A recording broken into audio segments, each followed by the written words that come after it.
We're live, so we are in good shape here. All right, so Peyton Bloomhorst is the first senior cheerleader. She's the daughter of Paul and Jamie Bloomhorst.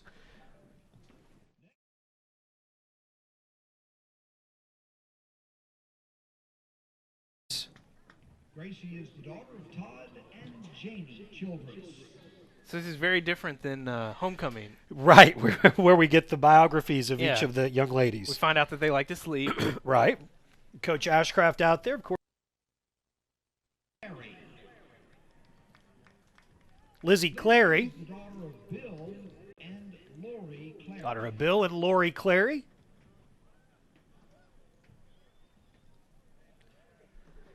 Saw Coach before the game and said, "You good?" And he said, "Yep, just trying to keep everything in order." That's pretty much his full job, is to keep everything in Right. order now. Emma Harrod, the daughter of Bruce and Sheila Harrod. Bruce and Sheila Herod. These are the senior cheerleaders being introduced. Kate Pillow. Our homecoming queen from 2 weeks ago, Kate Pillow, the daughter of Greg and Sherry Pillow. We found out that cheerleading is one of the 132 things that she does at Conway High. That's right. We did have a lengthy list of activities for Kate Pillow. Julia Razor, Julia is the daughter of Michael and Margaret Razor. the daughter of Michael and Margaret Razor. Sideline cam on senior night. Extra clear. Reed. Anna Reed, the daughter of Brian and Nisi Reed. Daughter of Brian and Nisi Reed.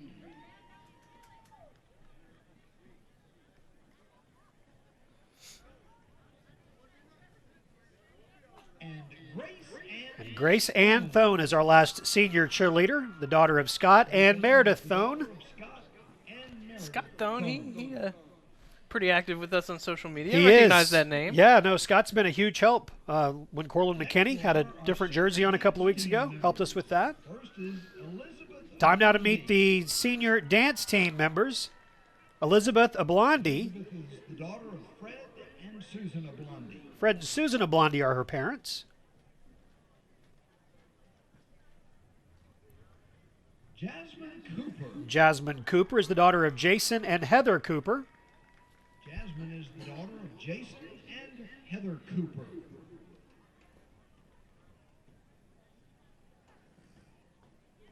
Just 5 seniors on the dance team. Jaylee Garrett Jones is up next. Garrett Jones. Daughter of Sarah and Christy Garrett Jones. Sarah and Christy Garrett Jones.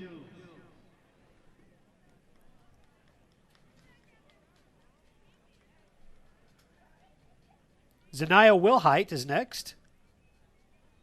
Zanaya Wilhite. The daughter of Carl and Myosha Wilhite.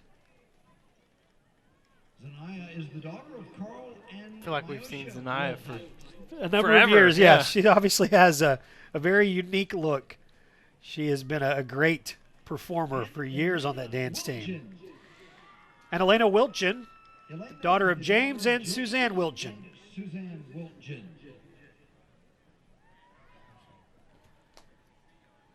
So the senior cheerleaders and the senior dance team members introduced first. The band seniors will be introduced at halftime, of course.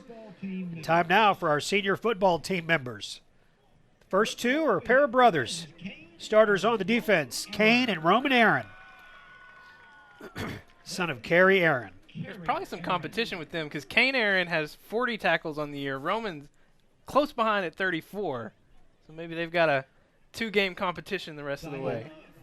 Roman sure had him in the interception world. Boy, that was a great pick he had last week. Diana Balin, she's the daughter of Louisa Tapia. Diana, one of the managers for Coach Fimple that he talks about during our pregame chat. We'll have that for you in just a little while. There's Deonta Bennett. Got in the end zone a week ago. Son of Jacqueline Bennett. Yeah, we got familiar with Deontay last week. It was a lot of fun. Real leader on this team that is unfortunately still wearing street clothes is Malik Benton, Harvey and Donna Benton. son of Harvey and Donna Benton. Let's hope to get him back next week. Yeah, leads the team with 3 interceptions. Aaron Cottle. It's Aaron Cottle, the son of Jason and Felicia Cottle. Aaron is the son of Jason and Felicia Cottle.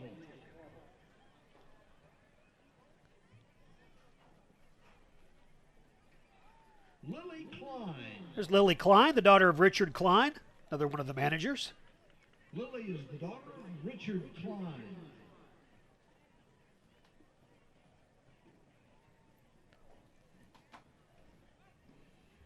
Joaquin Correa is next. Joaquin Correa. Joaquin is the son of Isidro and Maria Correa. Maria Correa, his mom there. Daniel Seipert's coming up next, son of David and Nicole Seipert. Daniel Seipert.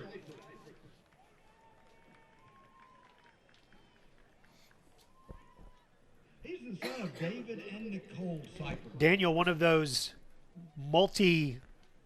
layers of defensive linemen that we've seen come in and get some good time. Brandon Givens. There's Brandon Givens, the son of Jason and Wendy Givens. Had a chance to sit down with Brandon yesterday, actually, and spend a little time with him. How'd that go? It went really well. Really nice young man. He was writing a paper. He's taken some classes at UCA and was writing a paper and asked to interview me as part of that, talk about sportscasting and how I got into it, and really enjoyed that visit with him. There's L.J. Hansberry, the son of James and Brandy Hansberry. I talked to Coach Fimple about the job that young man did a week ago. In those conditions, the snaps were on point all Impressive. game long. Yeah. There's Peyton Hicks, the son of Bernard and Lakeitra Hicks. Peyton is the son of Bernard and Lakeitra Hicks.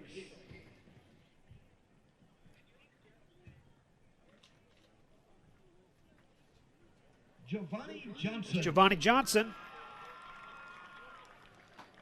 Giovanni is the son of Markiba Johnson. Markiba Johnson is his mom, and boy, Giovanni's made an impact on this team and on this campus that will be felt for a long, long time. Sean Knight.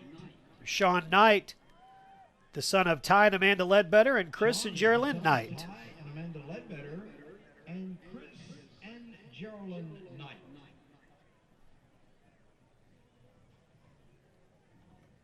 Eric Lee. Eric Lee, the son of Tim and Kim Lee. Eric is the son. Probably an interesting night for Coach Ashcraft because he knows all of Every these one of players. these kids, yeah. So closely. And I love senior night because we get to see the faces of players like Eric Lee. And Jake is the son of there's Jake Lennon, number 42, the son of Jay and Andrea Lennon. You know, there's the players that we all know just from watching this team so closely. Then there's the players that we don't know as well. They don't get as much playing time. But well, they're out here early, late, working hard. Such a huge part of this team. And I love when they get a little bit of recognition on a night like tonight. There's Matt Lena, the son of Kirk and Kristen Lena.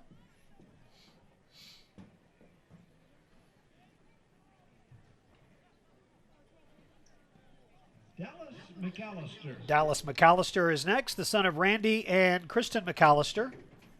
Dallas is the son of Randy and Christine McAllister. Christine McAllister. I believe I called her Kristen, and that's not her name. Yeah. I left the E off. Kerry McLean is next. We've got to know Kerry well this year, the son of Melissa Dubuque and Rashad Allen. Carries 64 yards away tonight from 1,000 rushing yards on the season. He's been a huge presence for this team. He bided his time. He waited. Got Michael George gone, and then he has certainly proven his worth. Where's Will McKenna, the son of Tim and Jody McKenna? Will's the leading receiver for the Wampus Cats, 316 yards, 4 touchdowns. And really is a leader on the team when it comes to touchdown celebrations. I think game's on point when it comes to that. There's Tez Miller, son of Willie West, Starsky Miller, and Kawana Miller. Tez Miller had that interception a week ago. He was Yes. all pumped about it. I saw him posting it on social media. It was a great play down at the goal line. Helped preserve that that shutout. There's Riley Morales, the son of Zach Morales and Charlotte Leja. A lot of times I've seen Riley be the player who's carrying that American flag running out. There's Jack Nelson, the son of Tom and Wendy Nelson. Tom and Wendy Nelson.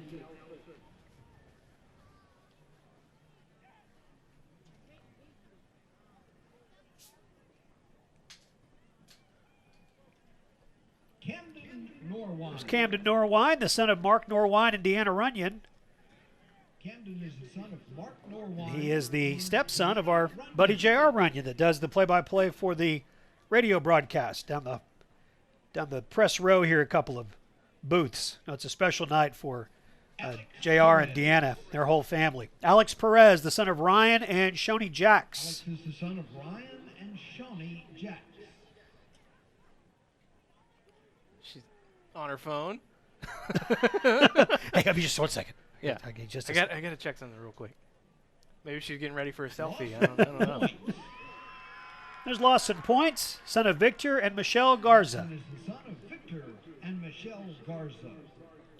Another one of those managers that Coach Fimple talked about. They have a real close relationship with the coaching staffs, of course. And so you mentioned how Coach Ashcraft obviously knows him and worked closely with him. Good to see. Get one of those pullovers.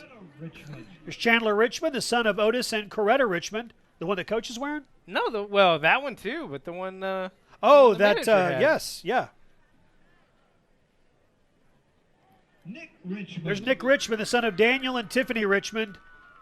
Nick is the son of Daniel and Tiffany Richmond. He and Will McKenna did a lot of running last week for, well, nothing. They ran a lot of Hey, routes. they did some blocking too. I guess they did some blocking, yes. But it was a very interesting week. No passes at all a week ago. No pass attempts. All runs. There's Lance Rogers, son of Kerry Mason and Billy Rogers. Billy Rogers. Lance Rogers. Yeah, I was just gonna say, been a big part of this offense. It's rushed for more than 2,000 yards already this year. Tyree Ross, the son of Melinda Williams. Tyree is the son Like Daniel Seipert, Tyree's another one of those players that rotates in on the defensive line. They've gone about 8 or 9 deep all year long, and it's worked. Sawyer Salmon. There's Sawyer Salmons, the son of Sean and Jennifer Salmons. Sawyer is the son of Sean and Jennifer Salmon.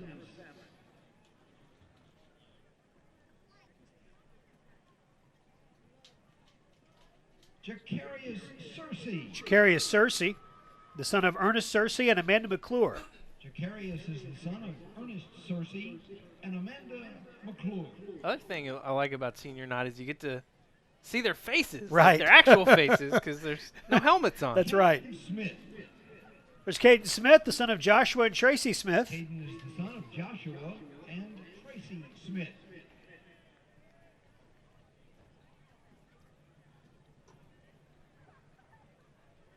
Randy Thomas. There's Randy Thomas. He has certainly made an impact in his only year as a Wampus Cat. Son of Patricia Johnson. Randy is the son of Patricia. He was the transfer, right? That's right, from Bryant. Bryant. Yep, so next week will be something he's looking forward to, you know. Conway at Bryant next week. There's Nick Tufu, Tufu. son of Sean and Valerie Tufu. The Tufus have been through senior night more than once. That's a football family right there. Adarius Washington. There's Adarius Washington, the son of Adrian and Denisha Washington. Adarius is the son of Adrian and Denisha Washington. So you can imagine my confusion when I got the roster at the start of the year that there was an Adarius Washington Right. and a Darius, And a Darius Washington. Yeah. Adarius, A-D-A-R-I-U-S, and Darius, D-A-R-I-U-S. Darius is the Darius son is the son of Tanika Burrell. I really had to convince myself that they were two different people because I really thought, well, their numbers are wrong. Well, they actually are two different people. There's Cade White, son of Todd and Angie White. Cade is the son of Todd and Angie White. He has made some big plays this year. Luke Williams. And then Luke Williams, son of Mark and Sonia Williams. Luke is the son of Mark and Sonia Williams. So, Levi, as they show these seniors for their senior night, as they'll span the field, there's 36 players and 3 managers, the cheer and dance squads as well. And what will be your memories to this point of this senior group? Well, just that we talk about it every week, but just how resilient this team as a whole is. You got to believe that a lot of that comes from these 36 players, right. The way they lead on the field, on the sidelines, in the classrooms every week. This team really surprised me. I didn't know what to expect coming into this season, and they've far surpassed my expectations. Made it to 7-1 at this point, 4-1 in the conference. Taking on a Little Rock Catholic squad that won its first 4 games, and they've lost 4 in a row since then. I was planning, my wife and I were starting to plan our Thanksgiving trip because we always go to Oklahoma City every right. Thanksgiving. And I said, it's very likely that we might be playing on Black Friday. Have to make a quick trip back like we did last year. You just never know with the way these guys have been playing. Team's certainly playing like that. All right, that ends our senior night activities. So what we'll do here is we'll take a quick break. When we come back in just a few moments, we will talk to Coach Fimple and get ready for our interview with him, and then look at tonight's game. Again, it's senior night. It's a big one. Conway needs a win. We'll keep an eye on what's going on 30 minutes down the road. North Little Rock playing host to Bryant tonight. That obviously is something of great importance to Conway fans. It's all coming up. We are just getting started. Senior night, Conway and Catholic on Conway Corp Channel 5. Hi, and welcome to Senior Night 2018. The Wampus Cats are playing host at the Catholic High School Rockets. Just a little while. We will have the kickoff for you in just a few moments, but first we'll talk to Coach Fimple about last week's shutout victory over Little Rock Central. 31-0, Coach. Your defense did everything that they had to do to pitch a shutout. Oh, it was very nice to have one of those and be able to play base defense.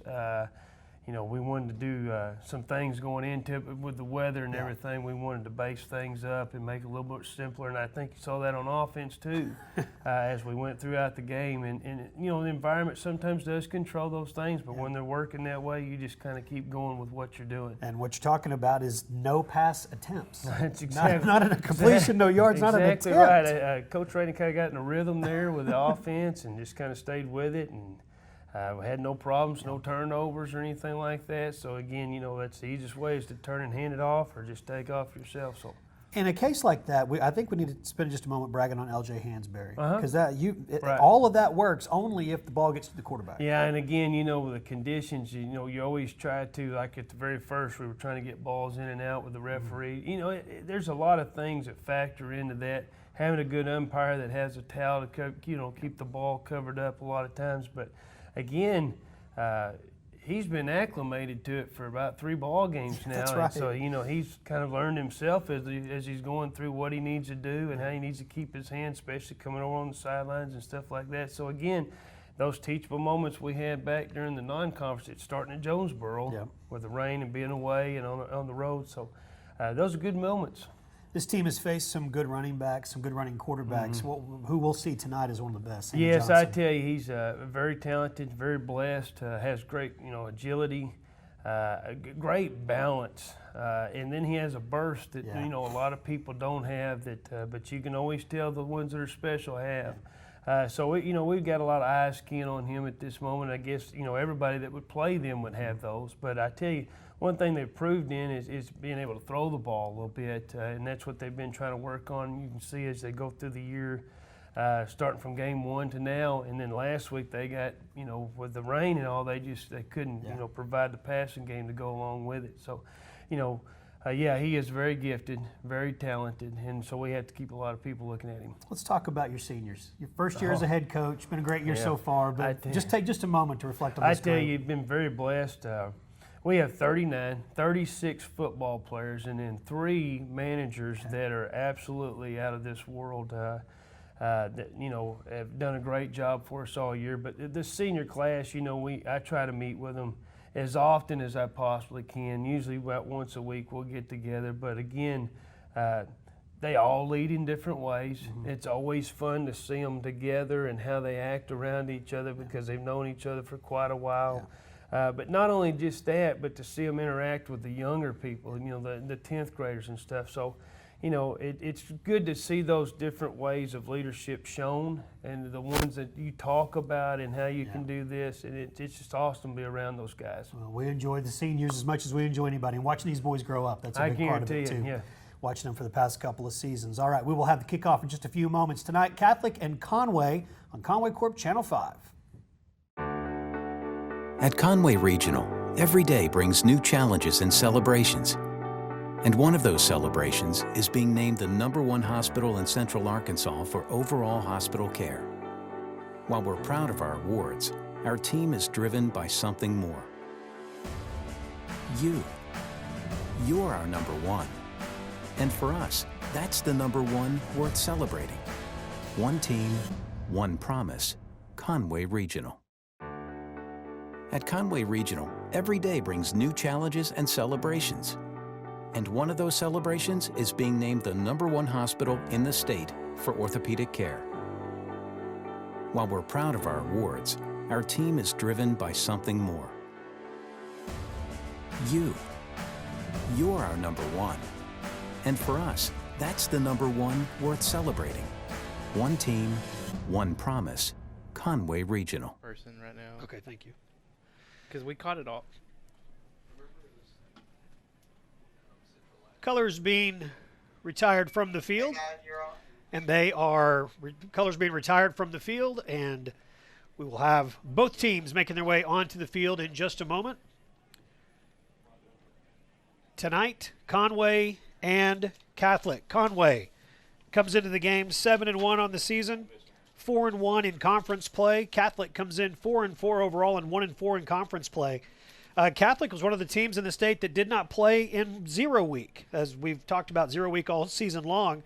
They started with an open week on August 24th and then beat Sylvan Hills, beat Jacksonville, beat Jonesboro. We know how good that Jonesboro team is. And then went on the road and beat Cabot in a game that was started on a Friday night, had to be finished the next day because of weather. And they were 4-0 for the first time in a really long time, and then lost to Bryant, Northside, North Little Rock, and Southside leading into tonight's game. All that being said, though, they still have a chance at that playoff spot, the 6th seed, with victory next week over Central. They may be in a pretty good spot, and that might mean Cabot and Mike Malham's last year is not going to make the playoffs. So we'll have to see how that all plays out. But what we're most interested in, of course, is what's happening with Conway, and the Wampus Cats are playing good football, Levi, and I know they're excited about senior night. Yeah, and like you said, Catholic, still a lot to play for. Conway, you got to make sure you're not looking ahead to next week. You got to make sure you stay in the present tonight. Then all the emotions of it being your last senior night, your last home game as a senior. There's a lot of things that if you don't keep in check, this game might be a little closer than you want it to be. So just take a breath, everyone, and let's stay focused on the task at hand. Well, and Catholic still has their very talented running back, Sammy Johnson. It feels like he's been there a really long time because he was such an integral part of their team as a sophomore. And he has not slowed down any 195 rushes this year, over 1,000 yards rushing so far, and he's been in the end zone 12 times. He's received interest from Texas State, UCA, UAPB, Idaho, Arkansas State, all looking at #1, Sammy Johnson. For the Wampus Cats, there are a couple of injuries I need to tell you about. First of all, and you saw it in the senior night activities, Malik Benton will not play tonight, injured that shoulder a couple of weeks ago in a kickoff, trying to make a tackle on special teams. So Malik Benton is out, and also his backup, Riley White, broke his leg earlier this week. And so because of that, you'll see Parker Prock wearing number 31, which was Riley White's number. So we're used to seeing Parker Prock wearing 45. He'll have 31 on tonight. You feel for the White family because a year ago, Logan White, older brother of Riley White, he had a leg injury very early. I think he might have had a slightly broken leg too. I can't remember exactly, but he had an early injury last year in his senior year. Didn't come back until late in the season. So it's been a rough couple years of football for that family. Riley's a junior, and hopefully will heal back nicely and be a part of the success of this team next year. The defense has been playing some good football, but especially a week ago, of course, pitching that shutout. It was a Tez Miller interception deep right at the goal line that kind of preserved that. But overall, they've played some good football. They have kept Northside to 21 points. Northside can put a bunch of points on the board. Cabot, they scored 28, but they held them in check at the end of the game. And so there's been moments where they haven't broken too much, obviously being 7-1. And so many overtime games this year. I was talking with some friends Wednesday, and one of them was mentioning that their team went into overtime last Friday, and so they were explaining the rules. Yeah.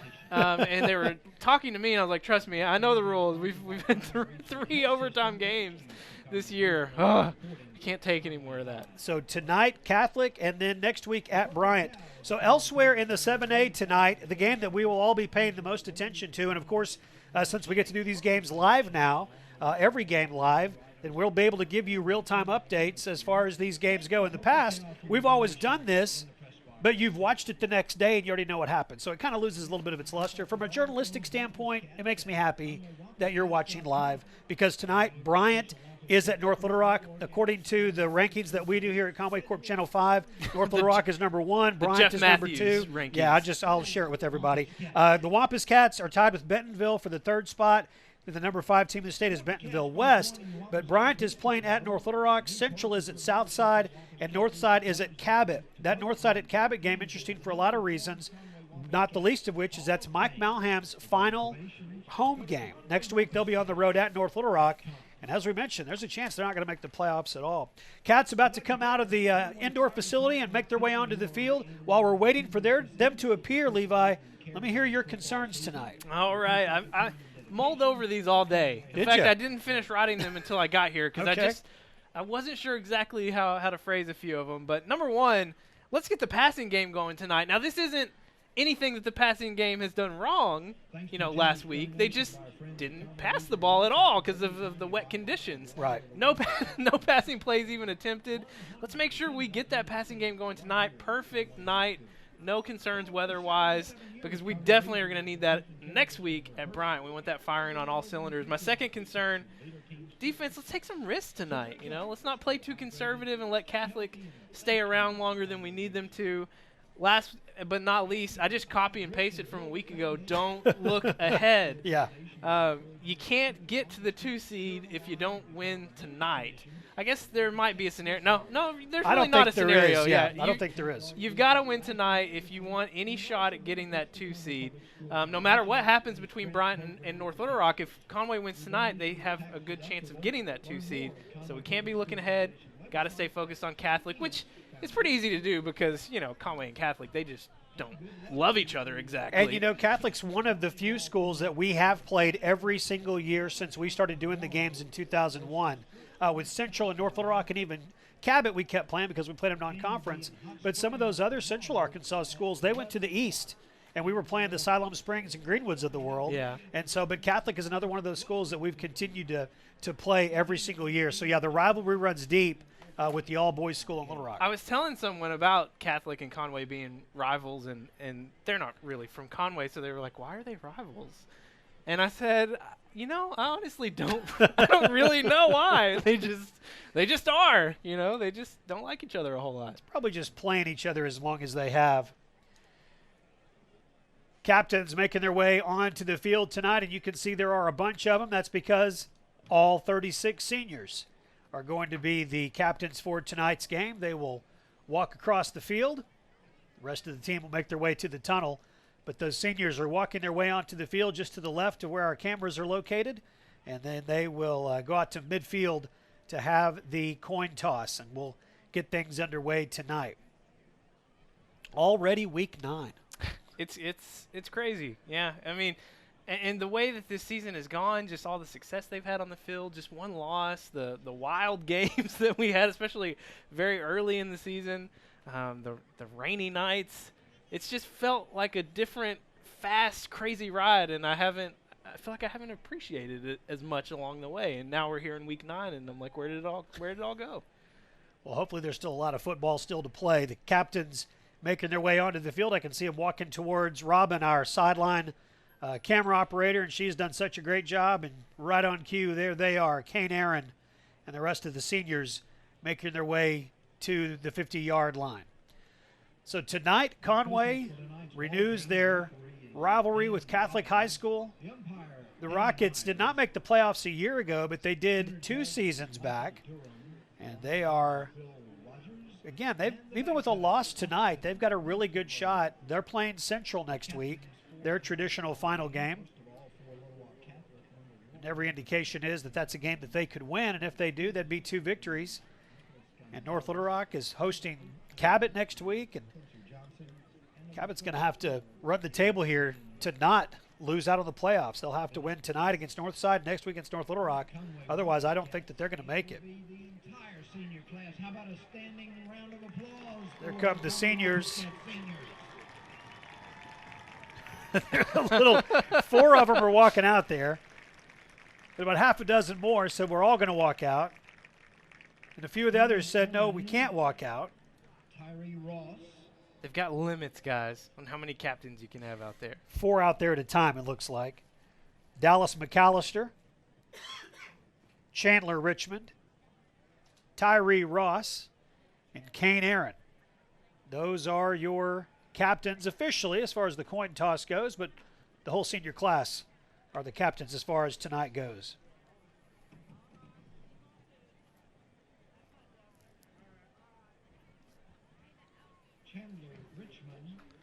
Whew, that almost gave me a heart attack. Missed out on something funny there. I don't know what the referee made the Catholic player laugh. Sorry, I was looking down the sideline and I saw someone on crutches with the number 4. Oh. And I was like, wait, what?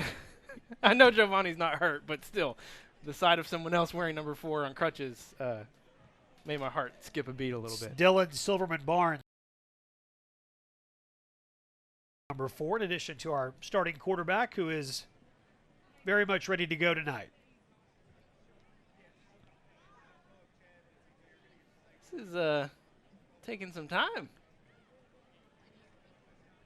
Well, I started the senior night activities just a few minutes earlier than normal, and it's given us a little extra time on the back end of that.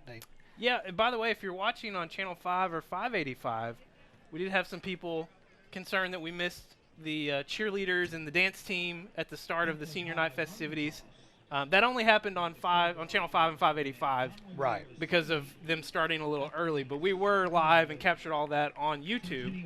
So if you guys want to see that full broadcast, including the cheerleaders and dance team, you can catch that on YouTube after the game. And it's easy to find that. You can just you can go to YouTube and search, or go to conwaycorp.com/WC2GO, WC2GO, and yes, you can see everything that happened before 6:30 when we came live to the television station. All right, we are just moments away, finally, from getting this game underway. The seniors are going to make their way to the back of the tunnel. They will come through, and we will get ready to go. 2018 home season ending as far as the regular season goes. This team will host a home playoff game, whether it's in the first week of the playoffs or the second week of the playoffs to be determined, but they will have a home game to go. Wampus Cats making their way on. Andy Hawkins doing Andy Hawkins things on the microphone and bringing the guys out. Great look from our sideline camera. We will get things underway. John Fogelman and his Catholic High School Rockets make the trip up. There come those seniors. Locked arm in arm. And they have got a focus. They have definitely got a mission, and everything that they want is still very much out ahead of them. Yeah, we've been talking around it all pregame, but regardless of what happens at Bryant and North Little Rock tonight, Conway wins tonight. That 2 seed very much in play for them if they can go to Bryant and get a win. And that's if Bryant wins or North Little Rock wins tonight. That 2 seed very achievable for these Wampus Cats. Coach is talking to the Wampus Cats, and they are ready to go. They have played some interesting games this year. The whole Cardiac Cats thing was certainly a theme for a while. Last week it was just a dominating run-oriented, exclusively run-oriented attack that led to the shutout victory over Little Rock Central. We'll see what they can do tonight. Shane Smith, Luke Bailey, and Deonta Bennett will go deep to receive the opening kickoff.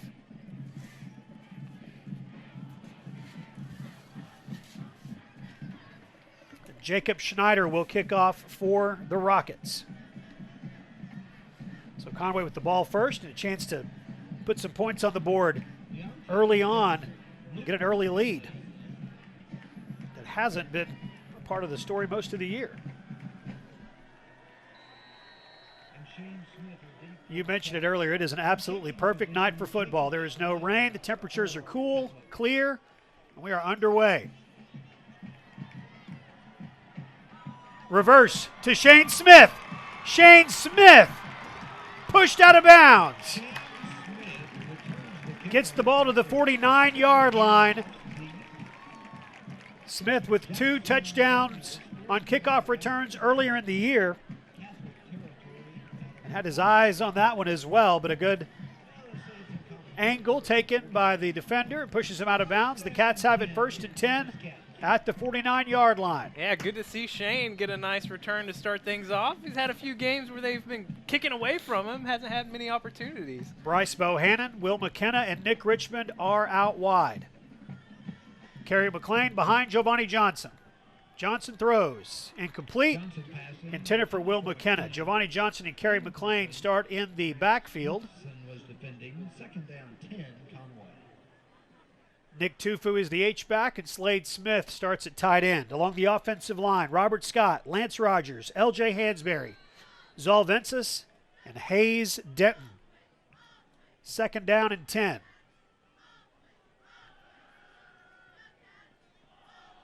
Looking for Nick Richmond. Giovanni's got him. Richmond gives up a few yards to gain a bunch more. Nice run after catch out to the 31-yard line. Giovanni Johnson and Nick Richmond, 1st and 10. I love what I'm seeing, Jeff. They are doing their best to address one of my concerns, which is, hey, let's make sure this passing game is sharp, that it's going. 2 passing plays to start this drive. Of course, the 1 incompletion and then a big gain there from Nick Richmond. Nick Richmond really come on here in the second half of the season. 19th catch on the year. 1st and 10.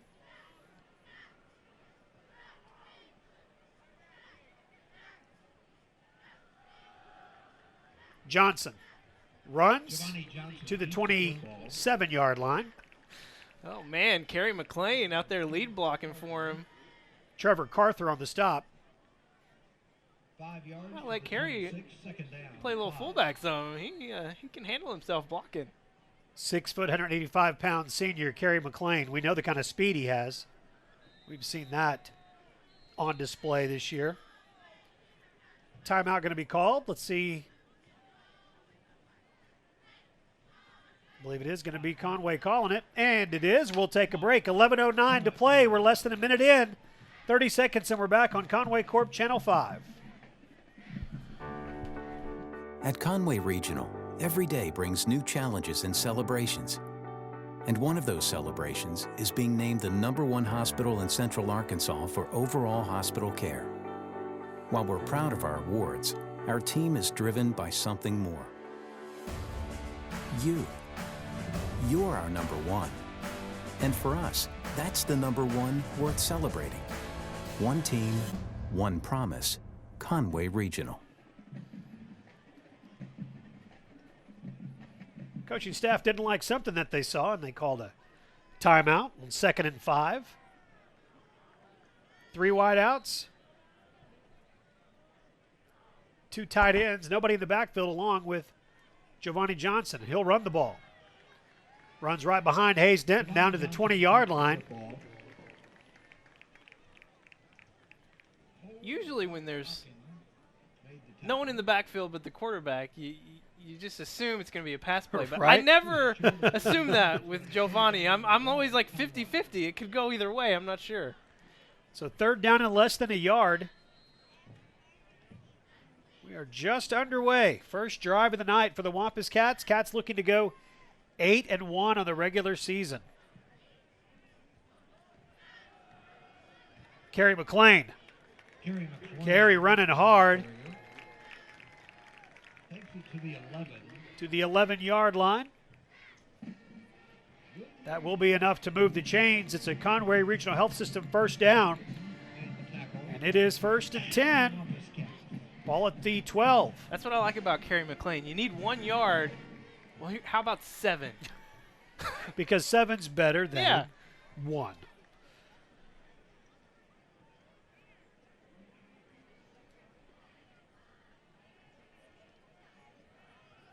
Johnson.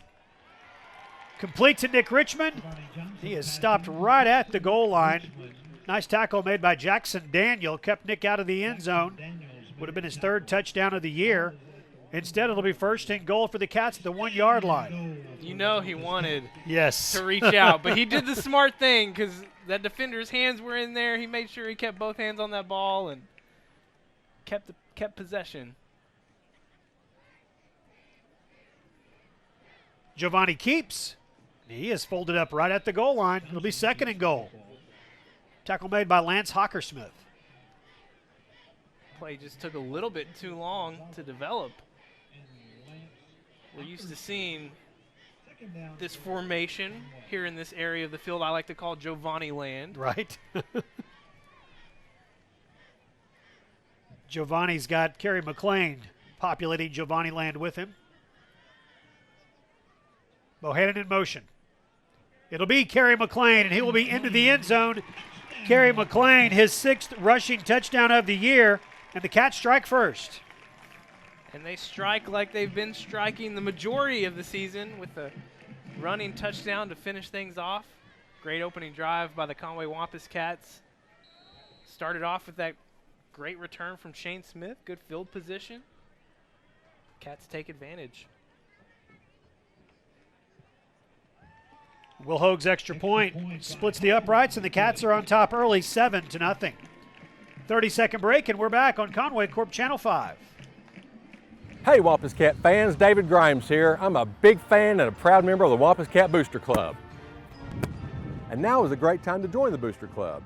Booster Club members get to vote to help induct the class into the new Wampus Cat Sports Hall of Fame. To find out how you can join, go to ConwayWampusCats.com and click on Inside Athletics. Believe me, there's never been a better time to join the Conway Booster Club.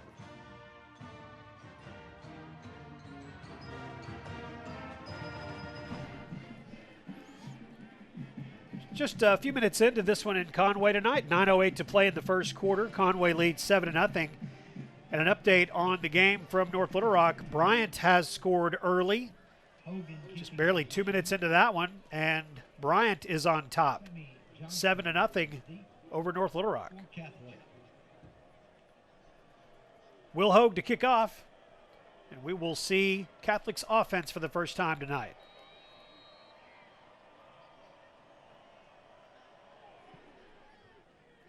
Little pooch kick down to the 27-yard line. It's bobbled and then taken. And then a nice return. Nathan Johnson returns it. Bit unusual, not what we've come to expect from. Yeah, we've seen a number of touchbacks from Will Hoag all season long, but that one kicked a little short. Yeah, I think 14 to be specific. So you know he has the leg. You assume there's some strategy that the Cats are trying to employ there. Cooper Monroe is their senior quarterback. He wears number 2. 4 wideouts. And Sammy Johnson behind him in the backfield. Pass. Monroe throws deep. Pass is incomplete.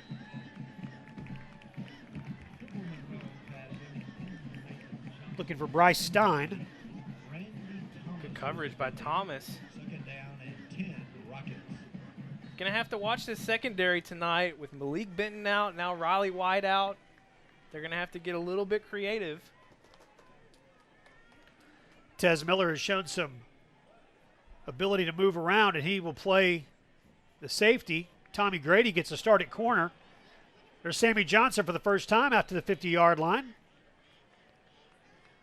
Kane Aaron helps him up. Corlin McKinney. Tony Pasalacqua. That just shows you how fast Sammy Johnson is. Not many people run around Corlin McKinney. He's fast.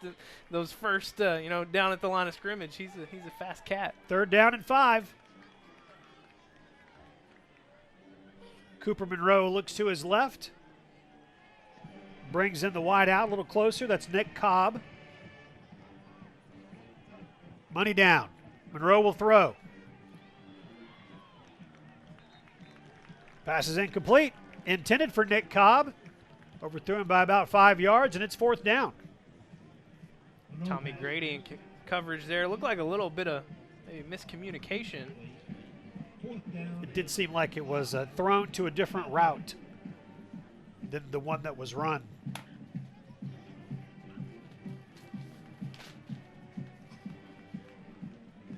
They're going to go for it on 4th down, unless it'll be a quick kick, and it will be.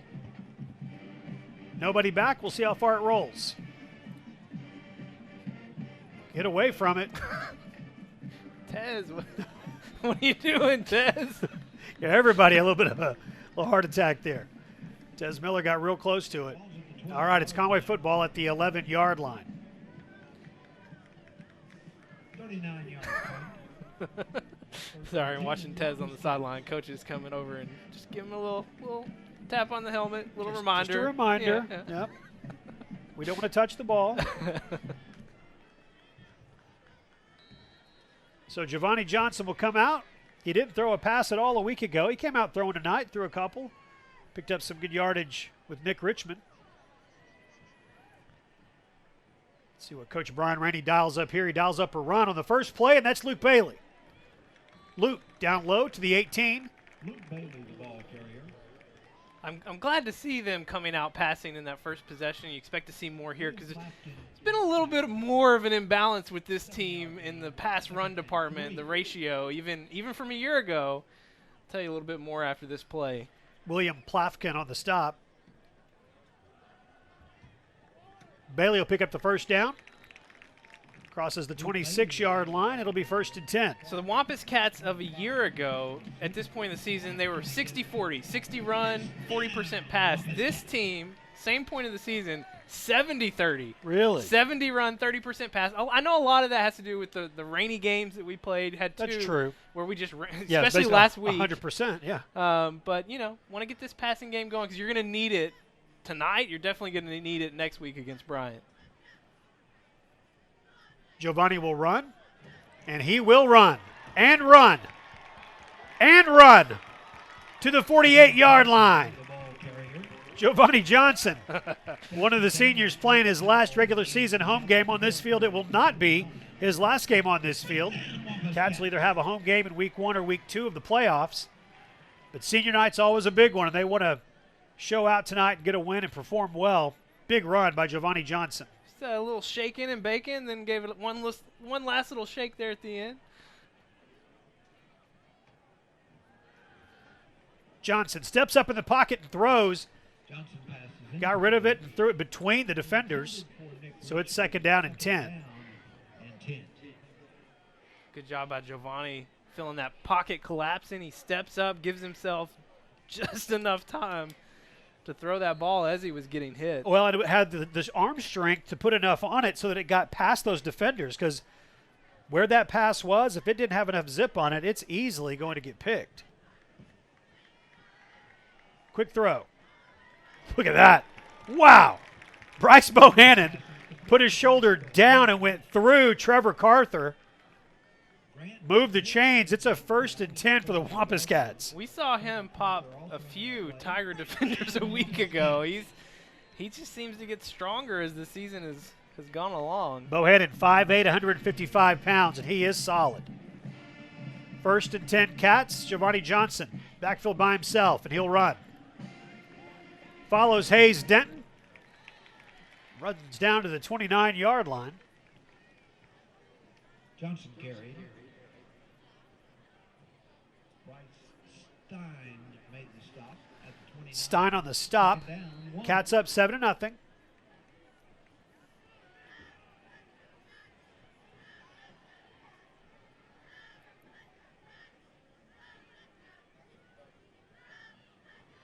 Johnson to throw. Nick Richmond, those good hands, goes up and catches it backhanded and gets into the end zone. Touchdown, Wampus Cats. Nick Richmond's 3rd touchdown catch of the year and Giovanni Johnson's 8th touchdown pass. The Cats are up 13-0. They've been loving that crossing route tonight. 2nd time they found Richmond. And this time he's able to use his speed, get a nice cut. And it was just a foot race to that right corner of the end zone.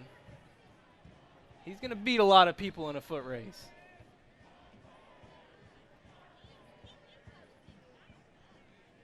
Hogs missed 1 extra point this year. That streak continues with Will Hogue going through the uprights, and it's 14-0. The Cats are on top. 6:22 to play in the first quarter. 30 seconds, and we're back on Conway Corp Channel 5. As we celebrate our 20th anniversary, all of us at Legacy Fencing want to thank you, the citizens of Conway and Faulkner County, for making us your favorite fencing company. Our goals remain unchanged: to provide fencing based on its longevity in years and not solely on the price per foot. We do one fence at a time at a competitive price. For 20 years now, Legacy Fencing has been turning first-time customers into returning customers. That's the Legacy difference. 6:22 to go in the first quarter. Cats are up 14-0, and about a half hour down the road, it's the same score, 14-0. Bryant is beating North Little Rock 14-0 early on from Charging Wildcat Stadium. It's funny, you sound a little surprised, and you know, I understand because North Little Rock has been so dominant, but Bryant, they're really good too.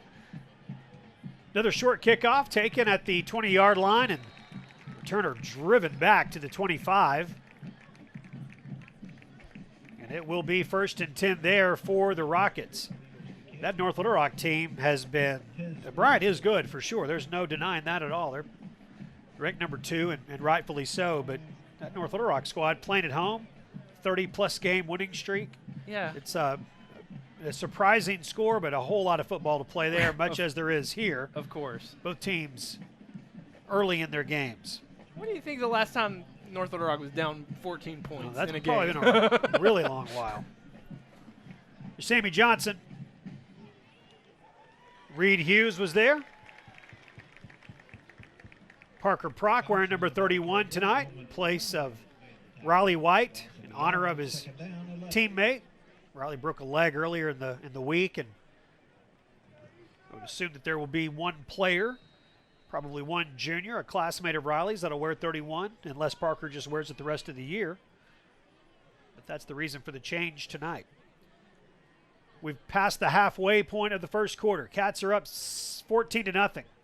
Cooper Monroe will run. Hit at the 32-yard line and dropped.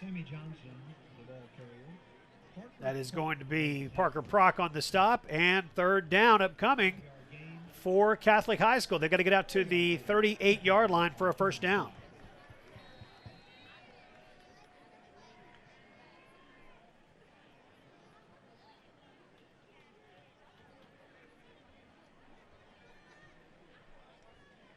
Johnson.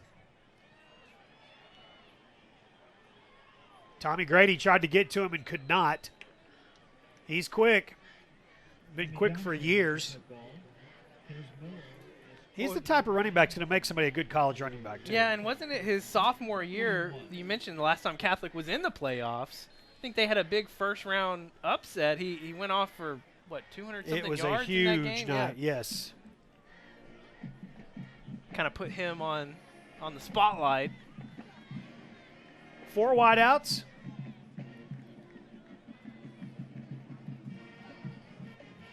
New quarterback in the game. Pass is complete from Jordan Eddington. 6'1", 221-pound junior quarterback. Not a whole lot of times you see, a lot of times you'll see players listed with 2 positions. Not often it's quarterback and defensive end. And that's what Jordan Eddington is listed as. I mean, I could see him being a defensive end. Made a good pass there to Plafkin. He'll hand the ball off. Sammy Johnson, who will get bottled up and go nowhere. Maybe a yard at 2nd down. You're defending against a team like Catholic with a player like Johnson. It's all about containment. And you've seen the Cats have some plays on defense where they've contained well and they've been able to bottle him up like you saw there. And then you've seen a few other plays where he just uses that speed to get around the Cats. Eddington looks to throw. Pressured, sacked at the 38. Correction, going the other direction. That's the 43. Kane Aaron got to him. Reed Hughes hustled through as well. It is 3rd down and long. Kane Aaron said, "You made me miss once. I'm not going to do it again." Reed Hughes coming into the game, just 10 tackles shy of 100 on the year, so he's well on his way tonight. 3.5 to play. We're in the first quarter. Cats up 14 early.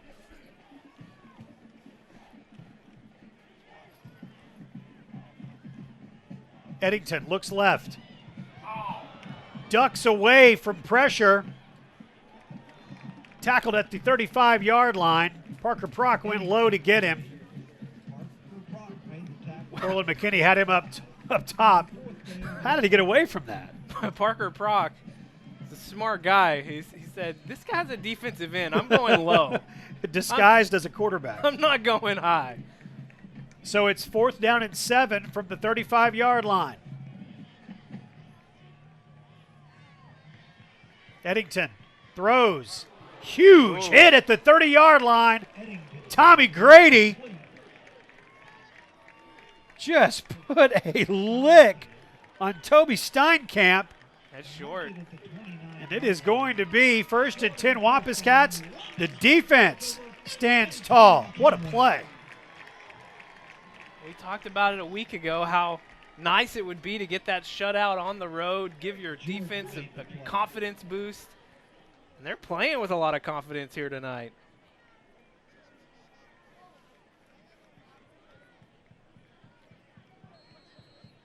That starting 11 on offense, they have had a good year. 7-1. You know, since Conway lost the game a year ago to open the season at Springdale, the only losses this team has had have been to North Little Rock and Bryant. That's it. They have had a good 2-year run. Think about this senior class. Giovanni Johnson for Nick Richmond. Richmond to the 20, to the 10, into the end zone. How about Giovanni Johnson running to his left, throwing back. Richmond gets open and pulls away. The Cats are up 20.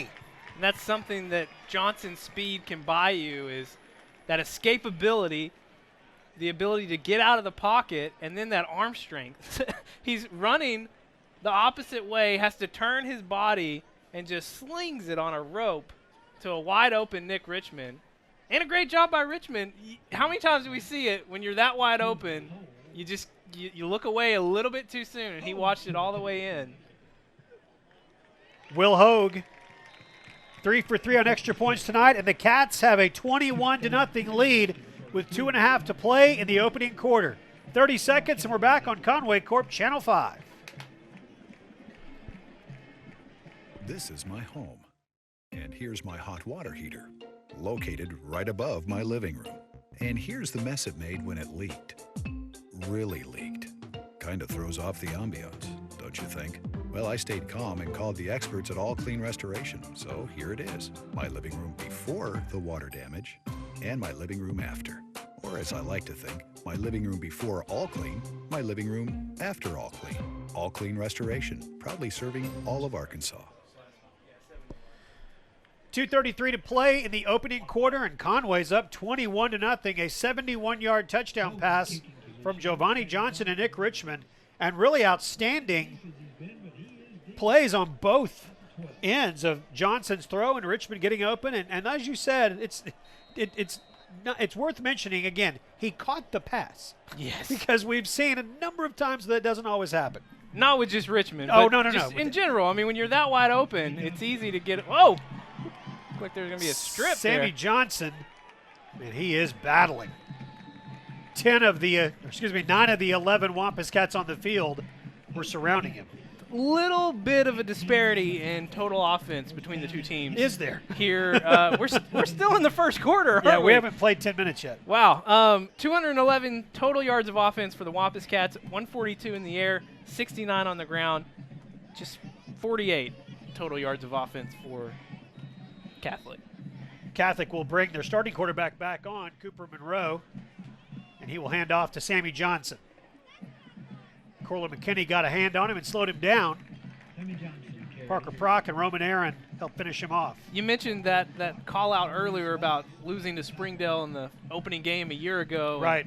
Then only losing really to Bryant and North Little Rock since then.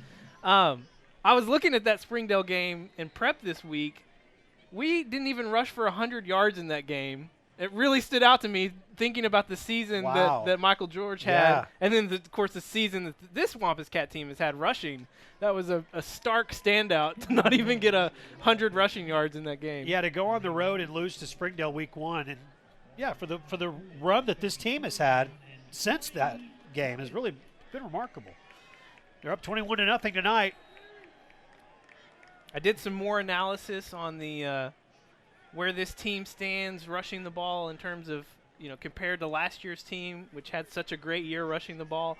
Next time we're on offense, I'll share some more about that. But Are you getting enough sleep? So you're doing a lot of research. Well, I've switched my sleeping strategy. Have you? And I feel like I have more energy. Of course, a good Wampus Cat team helps because it keeps me excited. Look at that.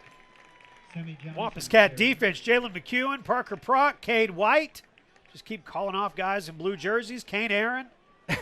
Great look. I went to a junior high game yesterday in Greenbrier. To do more Oh, okay. And it's just so odd to sit in the stands because you hear things that, of course, we could never say on air. Because the first thought I had when I saw him go back like that was I wanted to say, you're going the wrong way. But Right. that was just because I was in the stands yesterday. 4th down upon upcoming. Spiraling kick taken at midfield. And it will be returned. That's Bohannon. Bryce Bohannon to the 41, and the Cats will have it there 1st and 10. Turn to the 41. All right, let's talk about this rushing attack this year. I'll give you another opportunity, Jeff. Last time we did this, it was a few weeks ago. In case you're wondering, I'll pose the same question. Through 8 games in the season, which team do you think had more rushing yards? The 2017 Wampus Cats with that amazing running back in Michael George, or the 2018 Wampus Cats with this wide variety of running backs and a rushing quarterback? I feel like you try to trick me on these, so I'm going to say last year's team. Well, you would be wrong again. It's the 2018 Wampus Cats. Kerry McLean, he's one of the reasons why. Picking up 10 yards like it's simple. And it's not even close either. Really? It's a 211-yard difference. Isn't that crazy? That is absolutely crazy. Some of it is, again, because last week we didn't pass the ball one time. That's true. Then we had a week, in week 1 of our conference season, we had 9 passing yards. So I guess that does hurt the totals a little bit when you have 2 full games with 9 yards. Fumble on the play, and Catholic is saying that it's their football. There's Nobody's been no calling official it. say otherwise yet. Now they will. Fumble on the play. So the Cats send their defense back out. I'll give you the final stats here. So Yeah. through 8 games, the 2017 Wampus Cats had rushed for 1,881 yards. But pretty much, I'd say 90% of that came from one player. Michael George, yeah. Through 8 games with this team, 2,092 rushing yards. But it's been spread out so much between Kerry McLean, Bryce Bohannon, Luke Bailey. Of course, what Giovanni's Yeah. done, over 500 rushing yards. Man, that's a great look right down the line there from our sideline camera. Sammy Johnson, Sammy Johnson carries. and he is tough to bring down. Good look at it there. Goes down as the horn sounds. We have played 1 quarter, and it is all Conway so far. Cats are up 21-0. We will take a 60-second break between the first and second quarter and come back on Conway Corp Channel 5. Centennial Bank builds relationships. That's why our bankers roll up their sleeves to support Conway and Faulkner County. They are folks you know and value for mortgages, business loans, and all your personal banking needs. Community involvement and exceptional service from people you know. That's the Centennial Bank way. Centennial Bank's legacy started right here in Conway and is still growing. Centennial Bank, building legacies, one relationship at a time. At Conway Regional, every day brings new challenges and celebrations. And one of those celebrations is being named the #1 hospital in the state for orthopedic care. While we're proud of our awards, our team is driven by something more. You. You're our #1. And for us, that's the #1 worth celebrating. One team, one promise, Conway Regional. Set to begin quarter number 2. The first quarter belonged to the Wampus Cats, 21-0, as the Cats have the lead on senior night. That's Sammy Johnson out to the 46. Just takes one crease. He'll make you pay. Roman Aaron adds to his tackle totals. Catholic at the 46. Johnson had rushed for over 1,000 yards coming into tonight in their first 8 games. Goes airborne and is greeted by Parker Prock, who gets up. Nice. What a play. Game, 2nd and 6. 2nd down and 6. I love that we have juniors like Parker Prock on the field, that we're going to get to see another season out of him. Eddington tackled in the backfield. Give the sack to Corlin McKinney.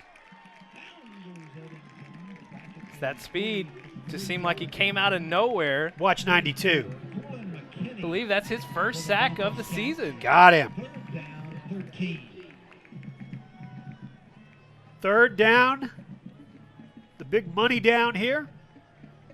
They'll leave Eddington in the game. Cortland's had 5 tackles for a loss, but first sack. Eddington throws. Complete. Pass was complete to Nick Cobb. 6'1" senior found a spot, just sat on it. Waited for the pass to get there, and Eddington's got a big arm. Move the chains for Catholic, 1st and 10. It's always interesting when we play against teams that trot out 2 quarterbacks.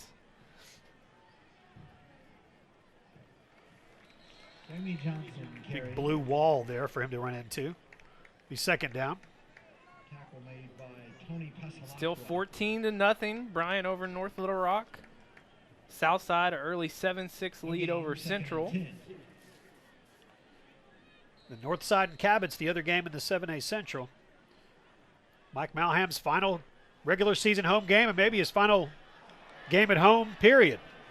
Eddington complete to Plafkin. William Plafkin, the senior, gets into the end zone, and it's 21-6. Just missed getting the sack, and they're getting pressure on him, but Eddington's showing some strength. Yeah, just got that pass off, and defense couldn't get a good angle. Foot race to the left pylon. Jacob Schneider will attempt the extra point. As Scott pointed out, Jacob Schneider. points off turnovers seem to hurt a little bit worse. And the extra point is good. 21-7. Cats still have the lead, but it's down to 14. 10:08 to play in the first half. Back in 30 seconds on Conway Corp Channel 5. Catholic 7.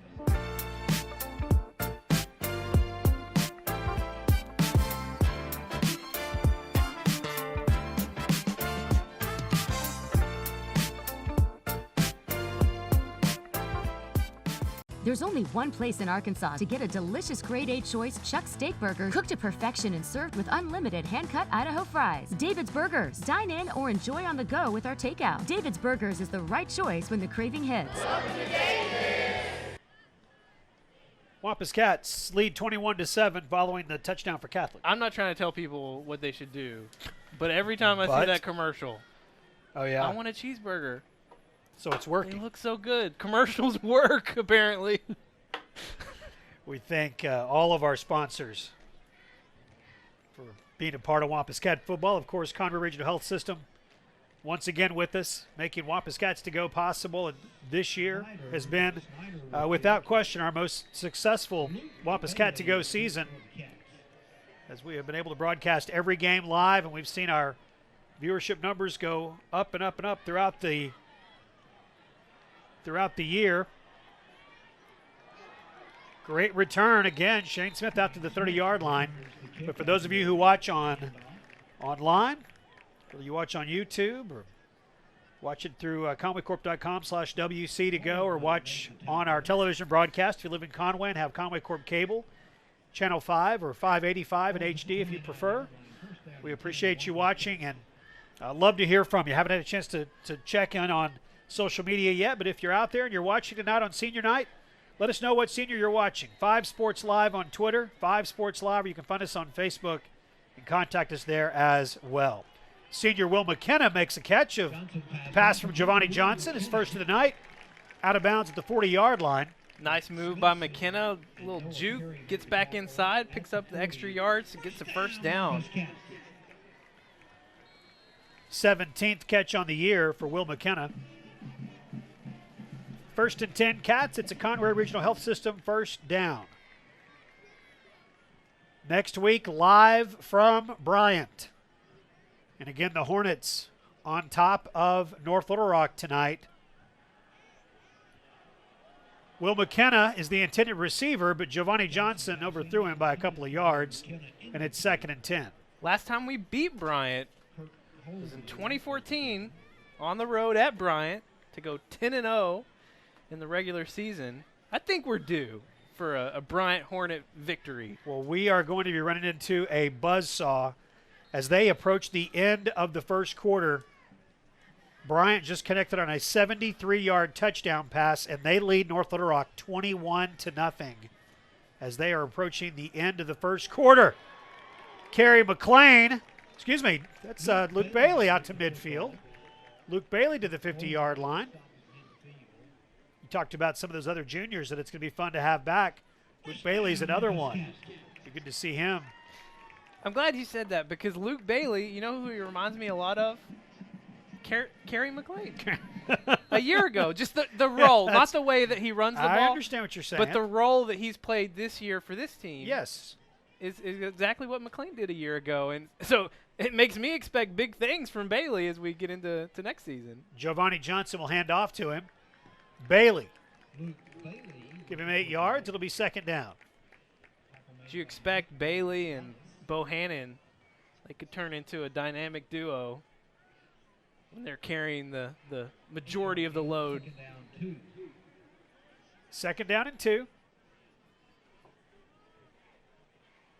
Cats up 21-7. McKenna.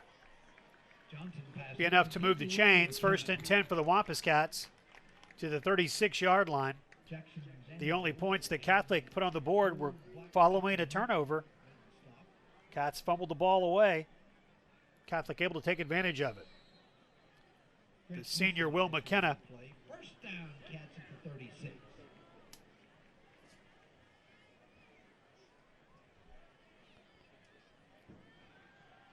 Complete. Johnson passing, complete to Will McKenna inside. Just love what we've seen in this passing game tonight. You've seen it all, really.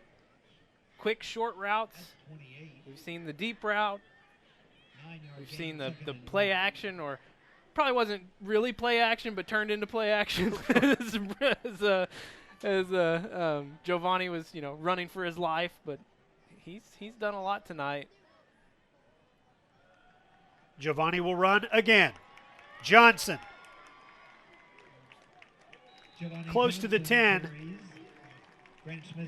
It is going to be enough for a first down. There's an injured Rocket on the field. They'll stop the clock here with 7:44 to play in the opening quarter. First down, Wampus Cats. Giovanni having a great night passing the ball, and he's also our leading rusher.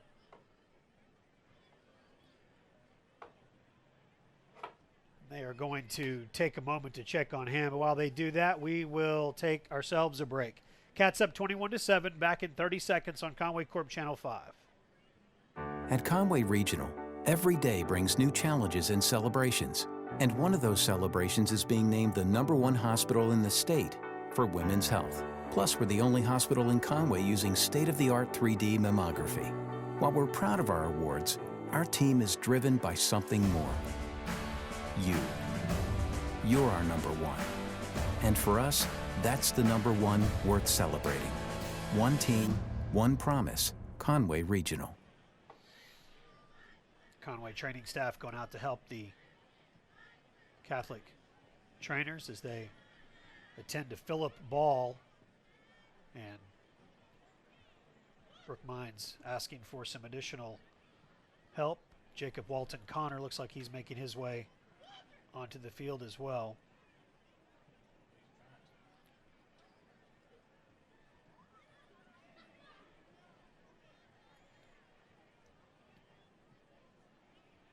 hate to see that. Yeah, it looks like they're going to need They're going to get the cart. a little bit more help. Yeah. Not a good sign for him. And the gentleman there in the Catholic hat, obviously texting, getting a hold of someone. And we have a lot of fun calling football games, and you have a lot of fun watching them, but you just absolutely hate to see anyone injured. And yeah, they're bringing the cart out to get Philip Ball the additional help that he's going to need. Coaches Fimple and Fogelman out there checking on him as well.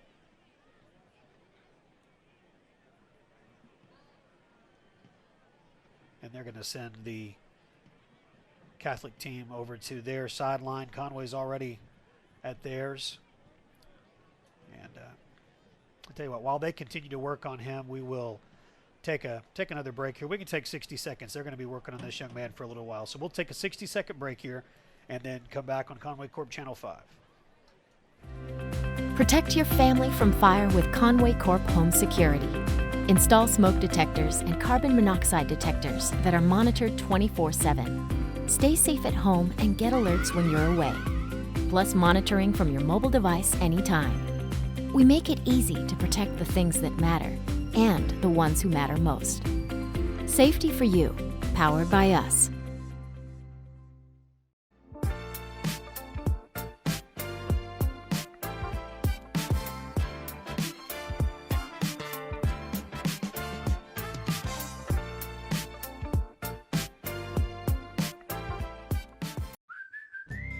From setting the budget to signing the papers, we guide you through the home buying process and get you the key. Making better happen with First Security. And we'll welcome you back to John McConnell Stadium as they continue to work on Philip Ball, the injured Catholic high school Rocket. See the Wampus Cats there standing huddled. Wanted to, while we have a second, and they're continuing to work on the injured Rocket. Just some of these scores. Obviously, we are in week 9 now, Levi, and it's a whole different seriousness, a whole different intensity to these games, and we are seeing it all played out throughout the state, and no more than it's going on in North Little Rock right now, with North Little Rock with a huge winning streak that they're in the middle of, trailing 21-0 to Bryant. That's a Bryant squad that is, they've got big plans, huge plans. And the way their season, their schedule is set up, they end with North Little Rock and with us every year. 2 hardest games on their schedule. Yes, and well, they have come out to play tonight, 21-0, as Bryant leads North Little Rock at the end of the first quarter there. You've got some other scores. Northside and Cabot. Looks Northside's up 10-7. That game being played over in Cabot. And the other game involving teams from the 7A Central is the Southside game as they lead Little Rock Central 14-6. It's it looks like at this point everybody is going to be in a place to make the playoffs with the exception of Central and then either this Catholic squad or Cabot. You can see the cheerleaders and hear from some of the other fans applauding, and that's because they've been able to get that young man Philip Ball up onto the cart, and whatever it is that they had to tend to quickly, they were able to. And well, you can see the cast that they put on his leg. And just from the obvious severity of it, they will take him to the ambulance, which is just to the right of us. Teammates coming over there and going to slap hands with him. James Owens, Kurt Coleman, rest of his teammates. Philip Ball, 6 foot, 205 pounds senior. Been there. It's not a fun place to be. Getting injured on the football field. You're in shock initially. You usually, I mean, sometimes you feel the pain immediately, but if it's a broken bone or something like that. I just remember not really feeling a whole lot of pain for a while. It was really once we got in the ambulance and started driving and all the bumps and everything that I really started to come out of that shock and start feeling the pain. Nick Tufu makes his way over there and hits hands with Philip Ball as well. And don't know if that's Philip's mom. Gives a thumbs up to the crowd, and good to see, but that's either his mom or someone else who's concerned about the way his hair looks, because she walked right up and moved his hair over a little bit, which is what a parent does, right? Total mom move. Right. Well, deservedly so. And our best to Philip Ball, and hopefully he will be able to get that healed up. It'll take a little while. Injuries like that do. So we are back to football action now. It's 7:44 to play, 21-7. We're in the first half. Giovanni Johnson looks to throw, looking for Nick Richmond, and it was just behind him. Johnson passing intended for Richmond, incomplete. Second down goal at the 9. So second and goal from the 9. I'll be honest, I forgot we were on offense after all of that. I'll be honest too, and that's why I didn't say anything of what down it was, because thought, wait, yes, we have the ball. Wait, that's an offensive set. Yes, that's our quarterback. So it's second and goal from the 9. Johnson wide open is Slade Smith, and Giovanni overthrew him. Johnson passing intended for Slade. Slade Smith was looking for his first touchdown of the year, and he would have had a shot there. Pass just a little bit too high. Love that. Even in week 9, I don't think we had seen that exact wrinkle before. And looked like it was going to work. Giovanni just under a little bit too much pressure. Johnson down to the 3-yard line. It will be fourth and goal.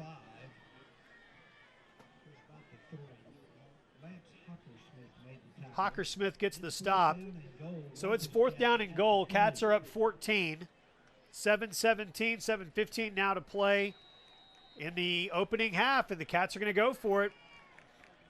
Coach Fempel leaves his offense out there, and Coach Brian Rainey, offensive coordinator, going to come up with something. And that something is a Giovanni Johnson run. And that something is a Giovanni Johnson touchdown run. Johnson, 16th rushing touchdown on the year. And the Cats extend the lead to 20. It's 27-7. I would say I was a little surprised that they were going for it there.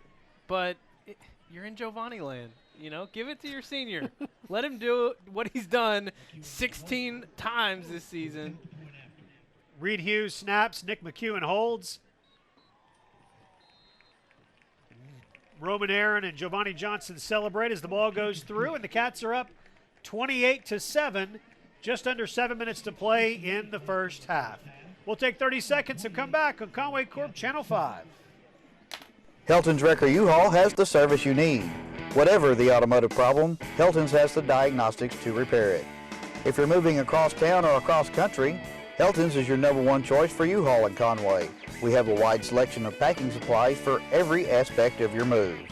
Also, we sell and install hitches. Call 327-4696 for a quote. At Helton's Wrecker U-Haul, we are always on our toes. Give us a call at 327-7681. Will Hogue will kick off. 28-7 here. Conway on top. Update from down the road a little bit. North Little Rock has scored. And just into the second quarter, Bryant leads North Little Rock 21-7. Cabot's on top of Fort Smith Northside. As the Panthers have scored, they're up 14-10. Week 9. It is fun from here on out. Sammy Johnson puts one hand on it. Will Hogue's kick goes into the end zone. Another touchback for Will. And it will be 1st and 10 for Catholic.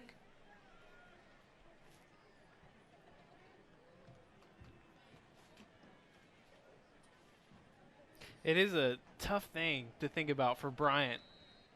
It's kind of a, you know, we had our tougher games up front, right, in the conference season, and then the last few weeks, you know, it's been a little bit easier going for our team. Huge hit. Dwayne Smith got to Cooper Monroe, the quarterback for Catholic. The big hit made the pass sail, and it's 2nd down and 10. Yeah, the way the schedule works out, it's ours is much more top heavy, at least till you get to week 10. But That's tough to end with North Little Rock. And then us. Yes. Yeah, I mean, you're looking at the top 3 teams in the conference, and you got to play, the other 2 in the last 2 weeks. It's a tough ask. Eddington in. Sammy Johnson. Peyton Hicks got him. Slowed him down and brought him to the turf at the 22-yard line. Johnson carry. Daniel Seipert, senior, also in there on the stop. Good to see that from Daniel Seipert. 8, Rockets. 3rd down and 8. Here comes the money down. And you've talked about, just 2 games left in the regular season, how crazy that feels. But I really feel like this Wampus Cat team, counting tonight's game coming in, I feel like we could have 3 or 4 games total, if things go really well. Eddington will throw. Looking deep. Roman Aaron. Another interception. Roman goes up, comes down on his knee at the 44-yard line, and Roman Aaron with the pick. The Cats have the ball back with a turnover. That's Roman's 2nd interception of the year. Back-to-back weeks with an interception. Hopkins made the tackle. And that's Conway's 8th interception as a team. They are now, they're still +5 in the turnover margin. Coming into the game, they were +5. They've had 1 fumble that they lost. Now they get this interception, so they are still +5 on the year. Approaching the halfway mark of the second quarter. 6:05 to play. Cats up 28-7. Giovanni Johnson will look to throw. Looking for it all. Incomplete. It was behind Will McKenna and too far in front of Nick Richmond.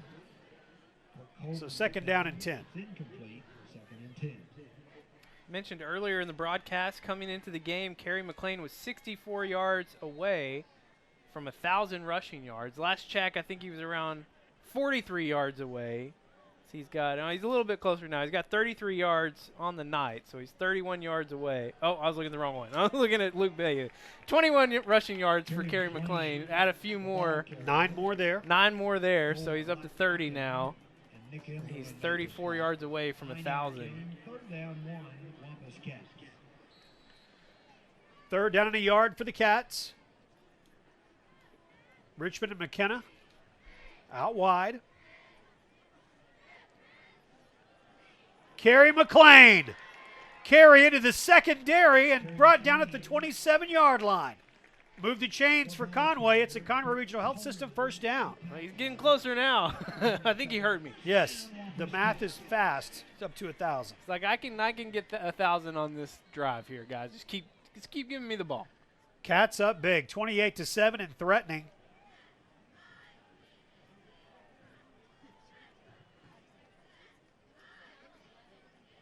Again. Playing the ball carrier. The thing about this running attack is that it can shorten games if the Cats find themselves in a place in the playoffs where they need to do that. Mm-hmm. And I love the diversity that we're seeing. And we talked about it a lot. There's been 2 games just due to the elements that they had to run the football. But even if they didn't have to run the football, they still could. Blocking is there. The backs are obviously there with the talented running backs that the Cats have. Flag on the play, one of the few that we've seen tonight. See what this is before 2nd and 7. Especially depending on, if they end up as the 3 seed, they have a home game to start, then you win that, you're going to go on the road and up in Northwest Arkansas.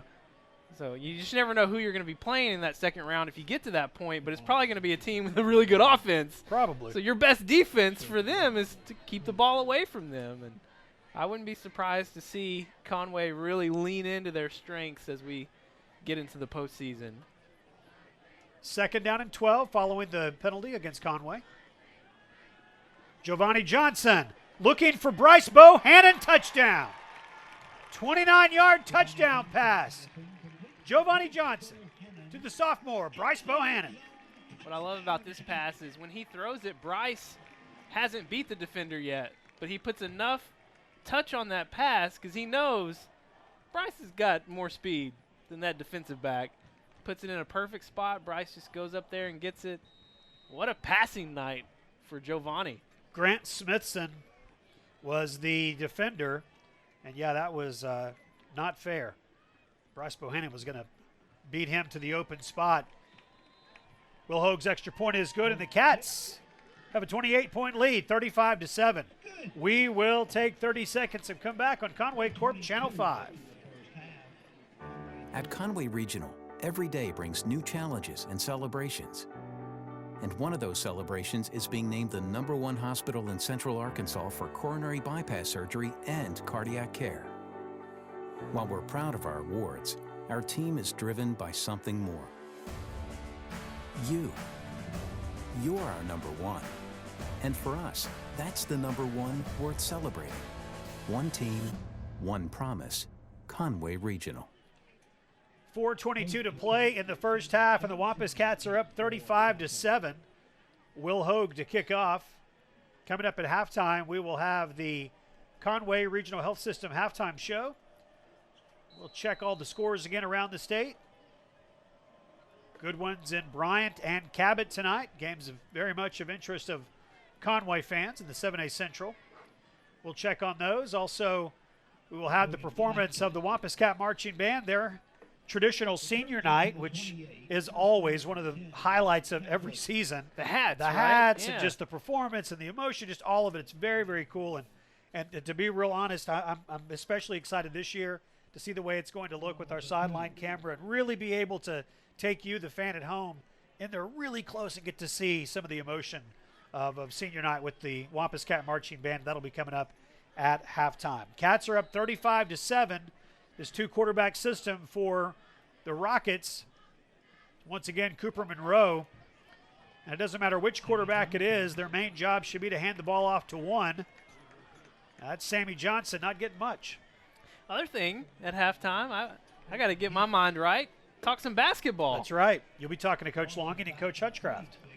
Excited. I was prepping my questions today and just getting excited thinking about both teams. Hey, I'm telling you, and be sure and ask Coach about the depth, or Coach Hutchcraft, Ashley, ask her about the depth on her team, especially the young depth.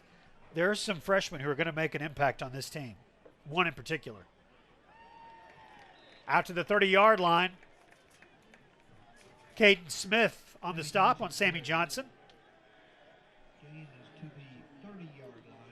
And it is third down. We feel pretty confident we're going to have a home playoff game no matter what at this point. We will have a home playoff game. Yeah, I don't know that we could fall to fifth. 5, yeah. So, yeah, we're going to have a home playoff game either in week 1 or week 2 of the state tournament. We'll need to line up another halftime interview. I'm enjoying going down on the sideline during halftime. I think I have somebody in mind. All right. Pass from Monroe. Got just enough. Pass was incomplete out to Nick Cobb. Tommy Grady was in the coverage and will move the chains for Catholic. Had a chance to meet Coach Ryan, the wrestling coach, a couple of weeks ago. Really, really nice guy. He actually sent me a photograph of one of their wrestlers because he'll be a part of Mason Choate's report coming up between the third and fourth quarters, the Wampus Cat report. And so maybe Coach Ryan could come up during that first playoff game. Speaking of other sports, Lady Cat volleyball team in the championship game. They are. That's tomorrow. Tomorrow morning, 11 o'clock in Hot Springs. They will take on Fort Smith Southside. And if I remember right, they played them at home earlier in the season. It was a big match. Yes. And they lost, I think, in the 5th set. I believe, yes. So you're prepped for probably what's going to be another epic match between these two. Yeah, and I hope a lot of fans, if you're watching this live tonight, make your way down to Hot Springs. If you haven't seen volleyball live, that is a sport to see. It is thrilling live. Those ladies are unbelievable athletes. Sammy Johnson carries. Yeah, I've really enjoyed Mason's reports just to get to know some of the other athletes. Kate Swindle, Kate Frialdehoven from cross country, Sarah Holman from cross country. Just you look at all the different sports. We obviously focus on football and basketball because we broadcast these games, but there's so much more that happens on this campus with athletics, and it's been fun for us to be able to do that. And our thanks to Coach Taylor, Janet Taylor, for helping facilitate that. And Mason Choate's done a great job. Sammy Johnson carries and runs into a whole bunch of Wampus Cats. It's like 100 legs. You figure every one of them has 6. It's a bunch. The team defense has been on point tonight. Yes, it has. Yes, it has. 4th down and a yard. Rockets will go for it.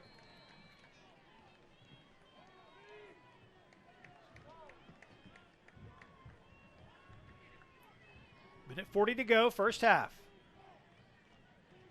Quarterback keep. Oh, I don't know. I think Stats pushed him back with his reaction there. It is not going to be enough. Great surge from the defensive line. You can see their reaction on the sideline. Exactly what you're hoping for. Minute 29 to go in the first half, and the Cats have the ball back just 54 yards away. Stats is calling for the bomb. Throw it. Throw it. Oh, man. What a stand by your defense there. 4th and short. Coming off of a shutout a week ago. They gave up 7 points tonight, but it came on the after a turnover. See what the Cats offense can do here. Giovanni 9 of 15 for 196 and 3 touchdowns. The second option was Bryce Bohannon. He makes 2 Rockets miss and almost made a 3rd and a 4th. Stopped the clock down at the 37-yard line. It's 1st and 10 for the Wampus Cats. Giovanni easily goes over 200 yards passing there on that play. 2 timeouts for your Wampus Cats. 1:06 left. Plenty of time.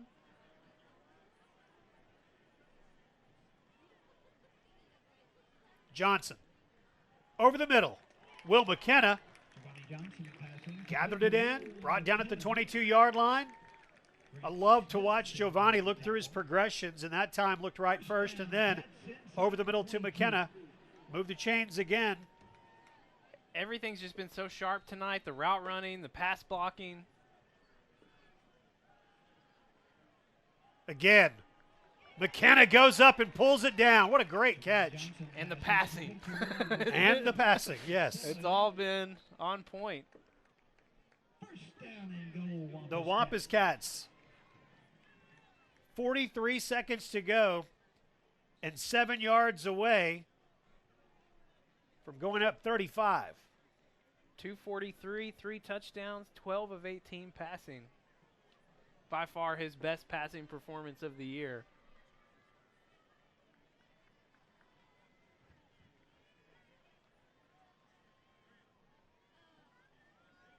Bohannon in motion, then back. Giovanni Johnson steps up. He'll run now. Giovanni to the 2-yard line. That was 1st and goal, so the clock's not going to stop. The Cats do have 2 timeouts if they need them, and they will take one right here. That gets us into Giovanni land. If you're wondering what Giovanni land is, it's anywhere inside the 5. That's what I consider Giovanni land. You know, if I had any sort of, I don't know, talent, I would create a Giovanni Land T-shirt. Yeah. And it would be, I don't know, it'd be some cool design, and we would sell it. We're talking to you, creative people. We would give the money to charity, and we would keep some of it. And I would buy one because you would. I would like that Giovanni Land. I think Giovanni Land is a real thing. Maybe put him on like a roller coaster. That ends like in the end zone, okay, you know? Okay, yes, I see where you're going with that. Maybe Giovanni Land needs its own Twitter account. See if you can find that. You're just throwing out a lot of good ideas. I'm the idea tonight. guy. I have no implementation, but I got plenty of good ideas. I'm an implementation guy. We should work together more often. Really? You know, get beyond just Friday nights. I like it. I like the way this is going. This is a good meeting. Good. We should talk again. I wonder what they're going to do here inside the 5. You mean in Giovanni Land? Yeah. 2nd and goal, 28 seconds. Kerry McLean is with him in the backfield. Richmond in motion. And a flag. Oh, no, we're going to be outside Giovanni Land now. So then what happens? Well, it opens things up a little bit more because the way that he's been passing tonight, maybe get some play action. Maybe look for, is Nick Tufu out there? Slade Smith? Find one of those guys? Yep, they're both set up to the right. 15 and 43 respectively.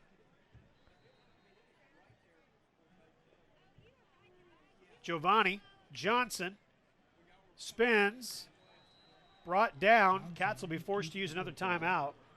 1-yard gain to the 6. Nick Gonzalez made the tackle. Gonzalez on the stop. And if you're Conway here, you want to get this touchdown because right before halftime, you're up 28. If you can get another 7, that puts you up 35, which will automatically invoke the sportsmanship rule in the second half, right? That's if you're up 35 points at any point during the second half, the clock will run. Just with a few reasons it'll stop, but for the most part it runs and makes for a very quick half of football. And I'll be honest, as a broadcaster in Week 9, with a lot of young kids, you don't mind a little sportsmanship rule action late in the season. We all used to call it the mercy rule, but then that just sounded a little too intense, I think. It did. So sportsmanship seems nicer. The sportsmanship rule is also going to be a part of tonight's Bentonville and Springdale game, and that's a little bit of a surprise. Springdale's had a great year, and that game is at Springdale, but Bentonville is on top 35-0. They spent too much emotional energy trying to come back against Harbor. I guess so. I mean, that was a huge win for Springdale. All right, 3rd and goal from the 7. No timeouts left for Conway. Giovanni Johnson will look back. Now he'll throw it into the corner of the end zone. Way too far for Nick Richmond. So 8 seconds to go. Stats he's saying go for it. I don't think it's going to happen, Stats. They're bringing out the... Yep, Will Hoag's going to come out and attempt a field goal. Catholic's going to get the ball to begin the second half, so we will need a stop, and then we will need some points. 23-yard field goal attempt. Will Hoag will put it through. It's 38-7. 38-7 as we are getting closer and closer here to halftime. We'll keep it here for these last few seconds. We will check halftime scores for you coming up in a moment. We mentioned the 35-0 lead for Bentonville over Springdale. A couple of games of interest, of course, in 7A Central. Cabot has a lead over Fort Smith Northside now 21-10 at halftime. Again, that very well could be Mike Malham's final home game at Cabot. And in North Little Rock and Bryant. Bryant has the lead there 21-7 as they are about halfway through the second quarter. Cabot trying to stay alive. Trying to. Yep, they're going to have to win these last two, I think, to make it. I don't know if there's a scenario, because next week Catholic will play Central, a team that they should beat.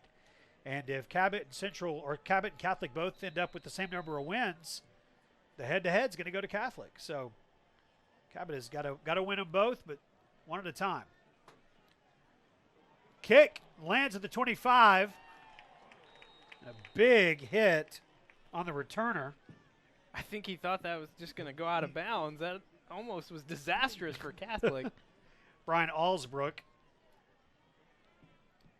is who had it. So 38-7. Last play coming up of the second quarter. Teams will go to the halftime locker rooms, and we'll have our Conway Regional Health System halftime show. Levi will make his way down to the field and talk to the basketball coaches coming up following the band's halftime performance. And that's going to be just a couple of minutes out. All right, 38-7. The Cats have the lead over Catholic. Time now for the Conway Regional Health System halftime show. Hi, I'm Dr. Greg Kendrick with Conway Regional Health System. Conway Regional has been an important part of this community since 1938, providing excellent care with skill and compassion. But we're not just a hospital. Let me tell you about some of our fantastic facilities and services. Located off of College Avenue, just a few blocks down from the medical center, Conway Regional After Hours Clinic is equipped to handle a wide variety of problems for patients of all ages. If you need urgent care, and it's after work or on the weekend, the Conway Regional After Hours Clinic is open 7 days a week with no appointment necessary. Conway Regional After Hours Clinic, your best option for after-hours care. Located on Robinson Avenue next to Laurel Park, The Conway Regional Rehabilitation Hospital is one of only 4 licensed inpatient rehab hospitals in the entire state. Patients are cared for by specially trained staff under the direction of an on-site physician who specializes in rehabilitation medicine. Conway Regional Rehab Hospital, your choice for comprehensive care to bring you one step closer to home. With 4 locations in Conway and Greenbrier, some with extended clinic hours, our dedicated team provides therapy services, including physical, speech, and occupational therapy, aquatic therapy, cardiac rehabilitation, sports outreach, and pelvic floor rehabilitation. At Conway Regional, we are committed to providing all of our patients the highest quality of care. It is halftime. 38-7 is our score. The Wampus Cats have the big lead. Wampus Cat cheer and dance are going to perform here for us at halftime. And then we will have the Wampus Cat Marching Band, as their performance tonight is always one of the most special performances, each year, as it is their senior night performance. All of the cheerleaders, the band, or cheerleaders and dance will do their performance, and then the band with their hats and everything. Always makes for a very, very fun senior night festivities. 38-7 again is our score. Conway has played a fantastic game tonight on senior night, taking care of business the way that they needed to take care of it. Looking forward to next week at Bryant. Always, always, always it seems like that game has got so much on the line, and next week will be no different, especially if the score remains the way it is in North Little Rock right now, with the lead belonging to Bryant over North Little Rock. North Little Rock with that huge winning streak, #1 team in the state for quite a while, defending state champions. We'll see what happens in the second half there. We know firsthand what North Little Rock is capable of in the second half, as they poured it on us in the second half after we had tied that game up in the second quarter a few weeks back. Conway dance team, they will perform, and then we will have the Wampus Cat Marching Band. Following the band's performance, we will talk to coaches Ashley Hutchcraft and Salty Longing down on the sideline. Levi Gilbert will be down there with them.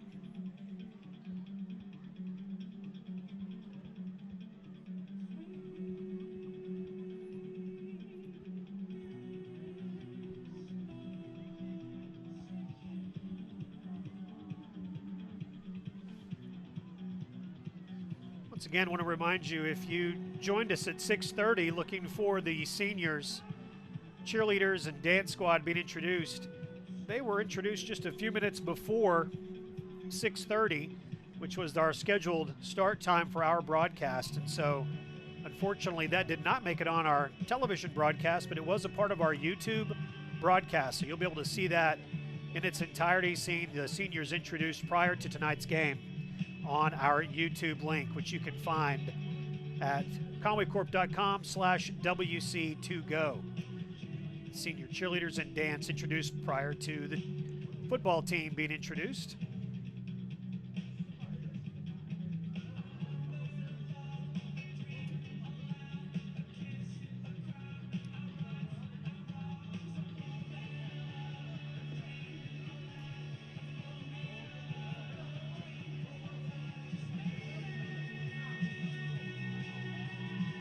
Great job by the Wampus Cat dance team. Cheer performing before them.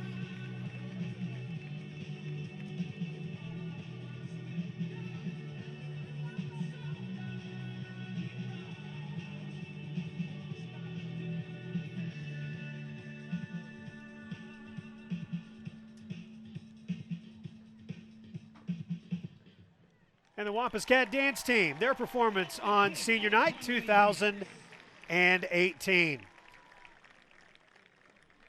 So coming up next, the Wampus Cat Marching Band, as they have been adding to their performance as the year has gone on, getting ready for their senior night performance tonight. And the senior night festivities, again, we will be going to the field for that. And Robin, who runs our sideline camera, I know tonight she'll be able to show us so much of the senior night festivities that we're normally unable to see.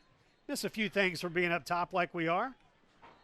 but it will be a whole different situation tonight. So we will now go to the field and enjoy tonight's senior night performance from the Wampus Cat Marching Band. Ladies and gentlemen, welcome to the field, the Wampus Cat Marching Band. Tonight we recognize our senior class of 2019. Most of these students have been with the band program for 7 years. We're very proud to recognize them tonight with a time-honored tradition dating back to the 80s. Family members of seniors have presented their senior with a crazy hat that represents something special to the senior. This year's senior class: Daniel Aldrich, son of David and Marie Aldrich. Isaac Atkinson, son of Mr. Trent Atkinson. Sally Madison Badgie, daughter of Muhammad Badgie and Jamie Gaddis. Logan Bemis, son of Jim and Tony Bemis. Shelby Borkman, daughter of Katrina Claflin Borkman and Major Michael A. Borkman. Jake Bridgers, son of Jennifer and Brian Bridgers. Caleb Bullington, son of Kelly Bullington and Timothy Bullington. Jayla Burris, daughter of Lydia Burris and Corey Burris. Mason Choate, son of Melissa Stevenson and Jeff Choate. Mariana Cochran, daughter of Tamika Barrett. Taylor Conway, daughter of Tanisha and Charlie Conway. Lindley Cook, daughter of Rachel Roberts and Natalie Seifert. Tara Cooper, daughter of Lisa Brooks. Mackenzie Crook, daughter of Kurt and Dana Crook. Logan Dawson, son of Evis and Richard Dawson. Madeline Derrick, daughter of Chris and Misty Dixon. Grayson Dew, daughter of David Boone and Heather Moore. Jayla Dill, daughter of Monica Morgan and John Dill. Lynn Duncan, daughter of Jeremy and Miranda Duncan. She's right here where she can see their hats. Megan Eagle, daughter of Wade and Karen Conway. She ain't doing nothing. Hayden Estes, son of Mark and Kathy Estes. Son of Alicia Francis and Kevin Francis. You need to mute your mic, man. Son of Stephen and Michelle Gallagher. Kenneth Gray, son of Kenneth Gray and Tamiko Gray. Claire Green, daughter of Daryl Green, Pamela Green, and Stacy Green. Carter Greenland, son of Don and Angela Greenland. Christina Hahn, daughter of Tony Hahn. Taylor Hardister, daughter of Rick and Rachel Hardister, and Daphne Oliver. Cameron Hernandez, son of Lanissa Hernandez. Blake Hopkins, son of Amber and Russ Hopkins. Bryce Horn, son of David and Christina Horn. Destiny Howe, daughter of Dan and Amanda Ussery. Henry M. Jemison, son of Tara and Henry Jemison. Keandre Johnson, son of Dennis and Cheryl Johnson. Chloe Jones, daughter of Tim and Amy Jones. Camden Keach, son of Joel and Sarah Keach. Sarah Kent, daughter of Crystal and Mike Kent. Sarah Kenny, daughter of Steve and Terry Kenny. Olivia Larson, daughter of Liz Larson and Tammy Tucker. Lucas Massendale, son of Trey and Chris Massendale. Nicholas McDonald, son of Kenneth and Phyllis McDonald. Tori McPhail, daughter of Michelle McPhail. Marla McGee, daughter of Angela and Willie McGee. Kendon Moline, son of Corey and Rebecca Moline. Caden Mooningham, son of Karen and Tony Mooningham. Sabrina Moreno, daughter of Laura and Raul Moreno. Samantha Ruchesko, daughter of Tricia and Joe Ruchesko. Angelina Osborne, daughter of Amy and Derek Trammell and Elizabeth and Scott Looney. Krista Owen, daughter of Stephen Owen and Carla Owen. Riley Parker, daughter of Chris and Elizabeth Parker.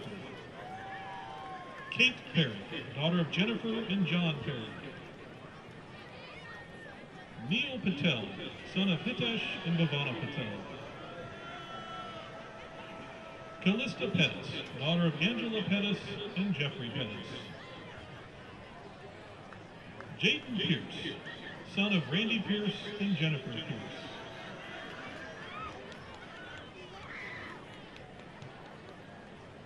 Bernicia Pearson, daughter of Tammy Jones. Isabel Powers, daughter of Ed and Kathy Powers. Jonicia Ratliff, daughter of Jonas Ratliff and Tina Jackson. Madeline Rupp, daughter of Ryan and Kimberly Rupp. Madison Rochelle, daughter of Laura and Daniel Rochelle. Caleb Rickett, son of Paul and Lisa Rickett. Drake Rollins, son of Russell and Kara Rollins. William Rowe, son of Keith and Veronica Rowe. Addison Rowe, daughter of Amy and Christopher Rowe. Mariana Saldivar, daughter of Francisco Saldivar and Araceli Avila. Kelton Scruggs, son of Leslie Scruggs. Trinity Smith, daughter of Troy and Cassandra Smith. Blake Sullivan, son of James and Laura Sullivan. Brett Thompson, son of Robert Thompson and Amy Beard. Ari Turner, son of Nancy Turner. Allie Berkler, daughter of Terry Berkler and Donnell Berkler. Christopher Walters, son of Elizabeth and Chris Walters. Autumn Ward, daughter of Jeffrey and Cassandra Ward. Nichelle Westcott, daughter of Nicole Westcott. Joseph Samuel Winningham, son of Joe Don and Caroline Winningham. Savannah Wirtz, daughter of Kelly Wirtz and Kenna Jeffs. Jacoby Wright, son of Fashana Wright. Ladies and gentlemen, a big hand for the band 2019 senior class. The band will now perform the last half of their show, Beatlemania. And now, under the field command of Riley Parker, Christopher Walters, and Journey Jones, the Conway Wampus Cat Marching Band.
Ladies and gentlemen, the Conway Wampus Cats Marching Band.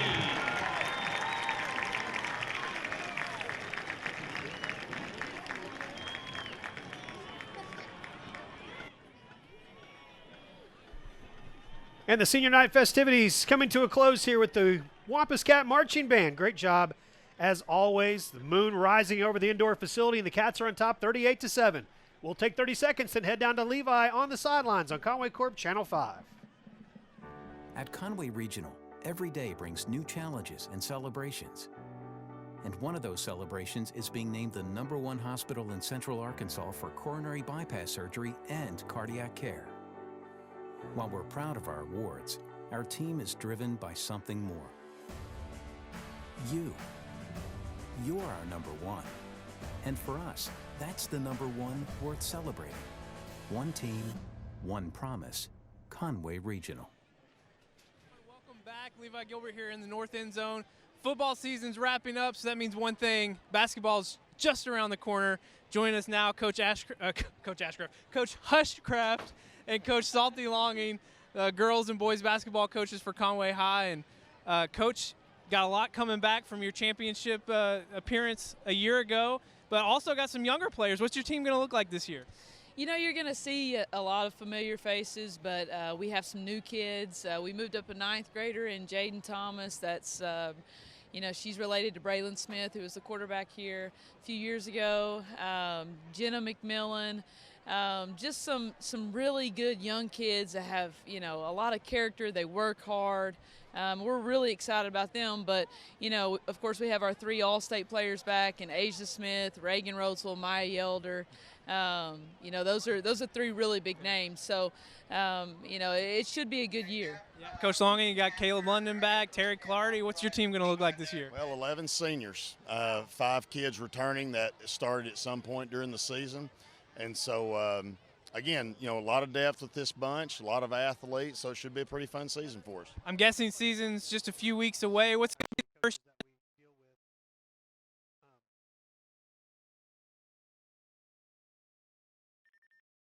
Is that just my monitor or did something happen?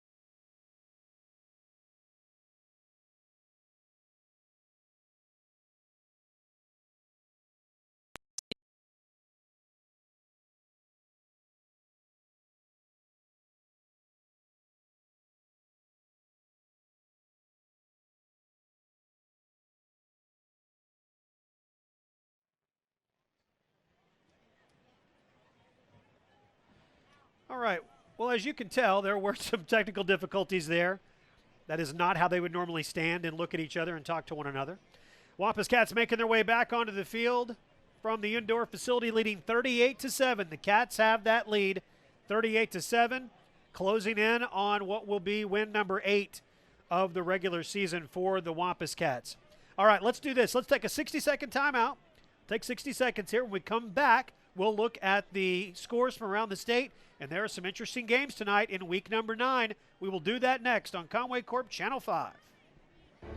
When Conwegians cry out for programming freedom, a legend will rise to bring power to them all. Ninja 2. See the interface that has critics raving. Sleek new look. Love the customizable menu and filters. Whoa, there's my Netflix. Ninja 2, powered by Conway Corp. Now playing on a screen near you.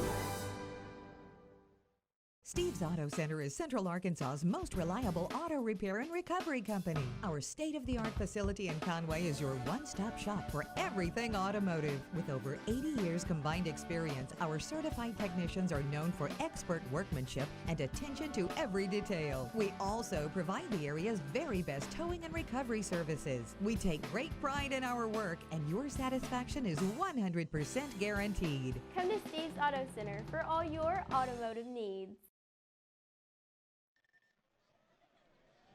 38-7 is our score at halftime in Conway.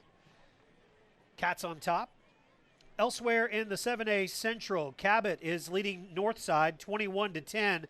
Cabot holding out hope. They're going to have to get a couple of wins to be able to make it into the playoffs for Mike Malham's final season. Southside putting it on Central right now, 35-6.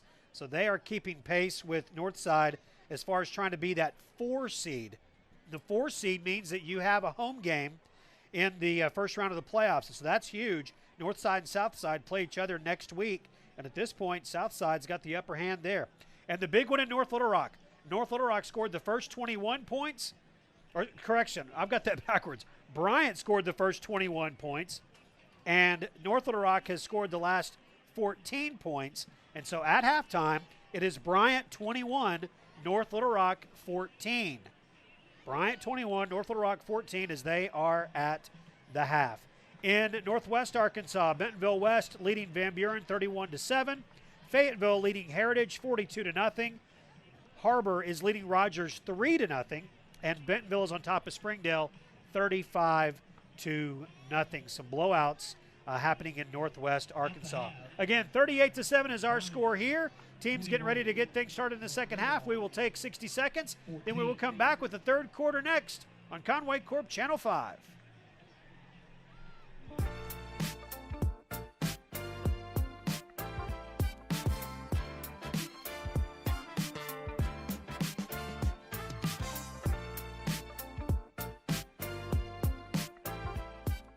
The Wampus Cats are on the road this Friday night in Bryant. It's the final week of the regular season, and playoff seeding is on the line. The 5 Sports crew will be on hand to bring you all the action. It's the Wampus Cats and the Hornets live on Conway Corp Channel 5.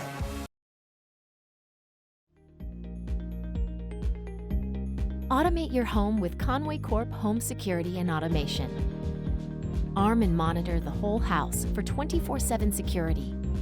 Control your lights and check on pets when you're away from home. Convenience for you, powered by us. Well, 38-7 is our score. Levi Gilbert back up in the press box with me. So how'd it go? Oh, it was great. I did goof up, and I called Coach Ashley Ashcraft. Ashley, we knew her as Ashley Nance for a long time. Yes. Now she's Ashley Hutchcraft, which is her maiden name. I always had trouble because I called her. I always knew her as Ashley Hutchcraft. And but so, now that we've had Coach Ashcraft right for what 9-10 seasons. That's correct. And then her name's Hutchcraft.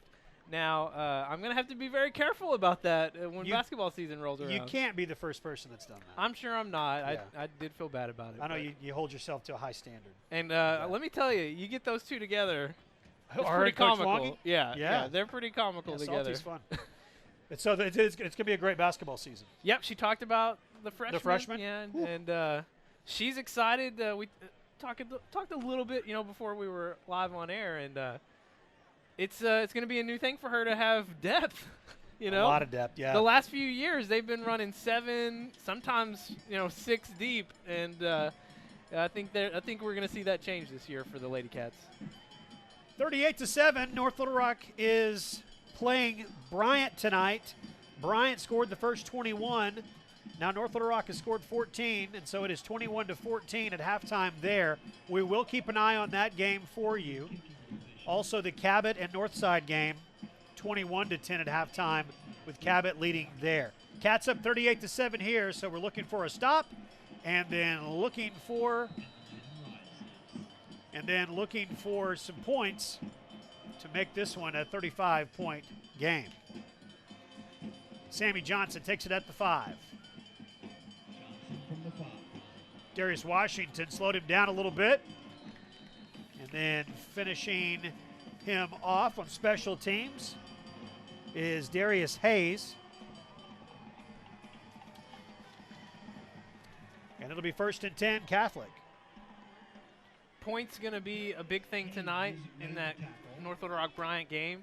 No matter who wins, we're going to need to really watch closely to see what the point differential is. That's right. It's better for us if it's a really close game.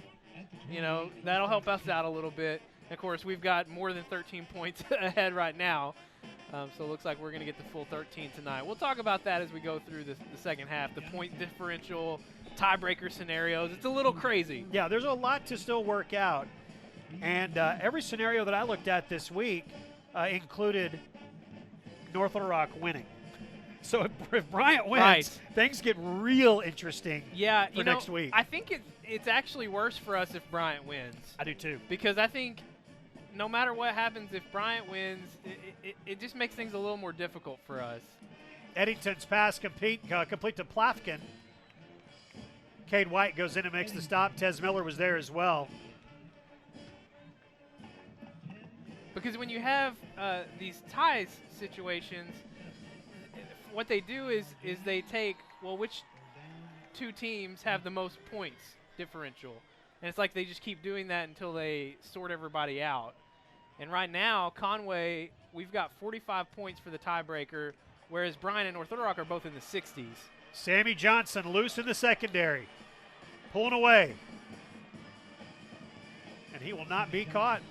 So that whole idea of a stop and a quick score, that's out the window as Catholic scores quickly. And the score is now 38-13. Now we just need 2 stops and 2 quick scores. I like the optimism, yes. Look, I'm good whatever happens tonight as long as we win by 13. That's all I'm really concerned about. Yes, we want to win and win by 13 for the points situation. And we'll keep an eye on what happens in North Little Rock between North Little Rock and Bryant.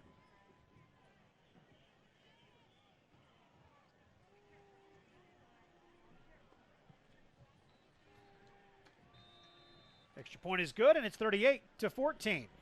Conway on top. Wampus Cats going to get the ball when we come back in 30 seconds on Conway Corp Channel 5. I take a breath, I'm not gonna lose. This is what I came here to do. I was made for this.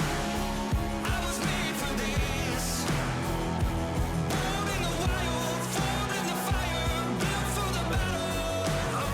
I was made for this. I was made for this. I was made for this. 10:41 to play, 10:42 to be exact, to play in the third quarter.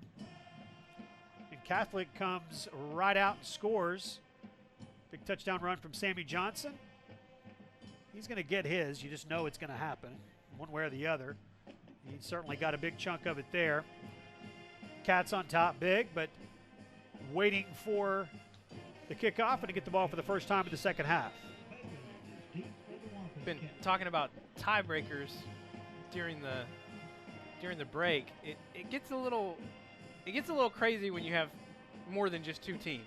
If you have 2 teams tied, it just goes to head, which makes it pretty easy. Deonta Bennett. Bennett into the secondary.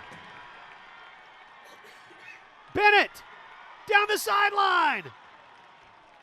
I say secondary. It wasn't the secondary. It was the special teams. He got past that first line.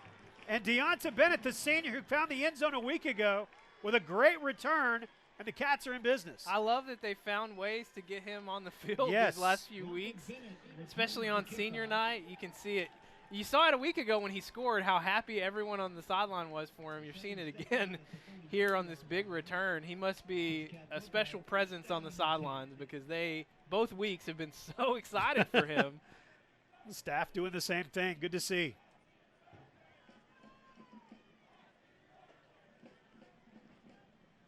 $10:29 to go, third quarter. Cats have it 1st and 10. First drive of the third quarter. Kerry McLean carries over the 25-yard line. It'll be second down. Kerry using both arms there, protecting it. Maybe a little shy after that first half fumble. Let's check in on Kerry McLean watch. He had 52 yards at halftime. It's up to 61 now, so he's 3 yards away. He might get it right here. I think right there he's over 1,000 yards now on the season. Kerry McLean into week 9, gets over the 1,000-yard mark. Yep, 69 yards on the night, 1 touchdown, just 9 carries. McLean. Step to the left and a few steps forward. It'll be second down. So 1,000 yards for him, over 500 yards for Giovanni, over 2,000 yards already coming into the game. They just keep adding to that as a team.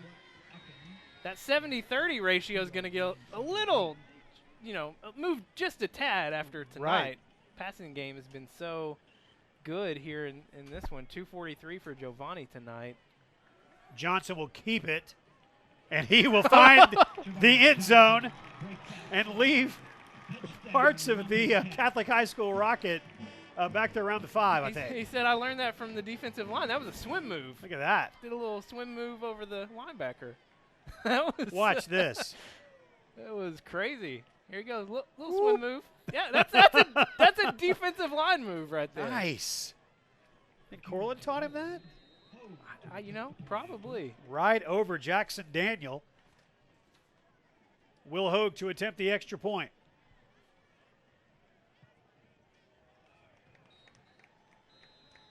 Another one's good. Conway on top, 45-14. 9:08 to play in the third quarter. 30 seconds, and we're back on Conway Corp Channel 5. You got insurance to protect your car against other drivers, but are you protecting it against the muddy disasters it faces every day? Zip's Dirt Insurance has you covered. It gives you unlimited washing at any of our convenient locations, starting at $14.95 a month. That's less than 50 cents a day. Protection to keep your car clean without worrying about muddy mishaps. Zip's Unlimited Wash Club. It's like having dirt insurance for your car. Zip in, zip out, zip on. 9:07 to play in the third quarter. It might take the rest of the night for us to figure out the tiebreakers. Well, the rules are, maybe they're crystal clear to most folks, but we're not most folks. If there's just two teams, it's easy, right? You go head to head. But if there's three teams, it says 3 or more teams shall first be considered in sets of two-way ties. So that makes me think, well, you got to figure out if more than 2 teams remain after applying that rule above, the following point system shall be used to eliminate all but 2 teams. And the way they do that is this points differential. Right. So what I'm thinking here, and maybe I'm misreading the rule, is that if you just go from A to D, then it seems like the head-to-head doesn't really matter, because the way they get to 2 teams in Rule D is what are the 2 teams with the most points. Eddington slowed down, but then gets away from it. Out to the 37-yard line, Jordan Eddington. It's a strong tackle by Darius Washington. So if there's anybody listening, 5 Sports Live on Twitter, anybody from the AAA, where's Derek Walter when you need him? So what it seems like to me is when they have 3 teams, they just say, okay, which 2 of the 3 have the most points from their wins. Okay. And then those 2 teams, so they're head-to-head? Yeah, after that. Okay. That's what it seems like to me. But, I could be reading this wrong. So is there a scenario where we could be the 3 seed? I'm sorry. I don't think there's any scenario where we're the 1 seed. I don't believe there is either. There are definitely scenarios where we're the 2 seed. If Bryant loses tonight and we beat Bryant, we're definitely the 2 seed. Okay. Because Bryant would have 2 losses. Right. But if Bryant wins and we beat Bryant, I think there's a way that we could still be the 3 seed. That's where I'm getting confused. I just want it to be over. We just want to know. I just want to know. Sammy Johnson on the carry gets pushed as he reaches the sideline. A little slow getting up. Because coming into tonight, North Little Rock has 65 points because they've beaten everybody by more than 13. Right. Bryant has 61, and Conway has 45. So if we get our 13 tonight, we will have 58. Let's say Bryant wins by 7, then they would have 68, and North Little Rock would have 65. So if we can beat Bryant, yeah. I was going to let you try to explain all of that. Sorry. No, I know it's hard to understand, so you finish. I'll say his name in a second. Okay. If we can then beat Bryant next week, if they beat North Little Rock, then there's a scenario where, and North Little Rock beats Cabot, there's a scenario where it could be between us and North Little Rock, and North Little Rock would have more points than we would, so we would be the 2. It's just, the way that all shakes out is weird to me. Tez Miller with the interception. Sorry. It's all right. There he is. Tez is coming on strong. Here's the the last thing 2 about weeks. Tez, and I wanted to make sure we got that in excitedly. Because Tez is the master of taking the clips of our broadcasts Oh, yeah. and posting them on social media. So He I want to knows- make sure and give him a good Tez Miller with the interception. Yeah, he knows where to go. Yeah. He knows where to go to pull those YouTube clips. Cats have it 1st and 10. Giovanni Johnson pressured. Cannot get away from it. Down at the 30-yard line. Johnson attempting to The first sack to the backfield. tonight against Giovanni. He's been pressured, but been able to evade it or get the throw off in time. He smartly takes the sack there. Luke Bailey in the game, number 25. Tez Miller did say after last week's interception that there was more to come. So he was prophetic. Yeah. 2nd down and 18. Johnson. That has been there all night long. Will McKenna makes the catch. Put him down at the 44. And that was an impressive catch because that was over the middle in traffic. McKenna had to be very careful coming down, moving his body to avoid as much contact as he could. It was a quick third quarter in Cabot as they are now in the 4th. Cabot on top of Northside, 21-10.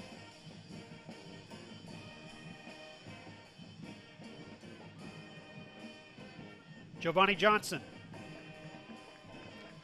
Giovanni crosses midfield, and it'll be 1st and 10 for the Wampus Cats. Ball is at the 47-yard line. How impressive would it be for Cabot if they hold on to the win tonight and then maybe they get, North Little Rock off of a tough loss next week and maybe they find a way to beat North Little Rock, work their way into the playoffs. Malham's final year, 300 wins, wrapping up a long career this season. The speed and the power of Luke Bailey to the 32-yard line. He will be the workhorse next year. 1st and 10 Wampus Cats. He is playing a huge role this year for the Cats.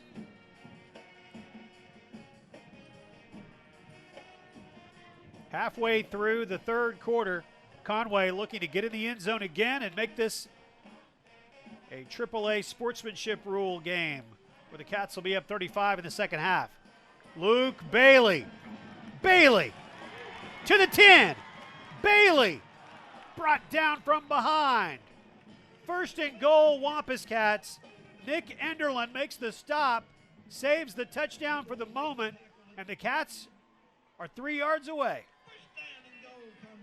It is a little strange that at 7-1 we haven't had any sportsmanship. Well, you rules think about all invoked. the games we've had to come back, the overtime games, the games where we were trailing. It's really unbelievable. Bailey carries and doesn't get much there. So it's 2nd down. Of course, you know where we are. Oh, Giovanni land. We're in Giovanni land. We need a jingle or something for that.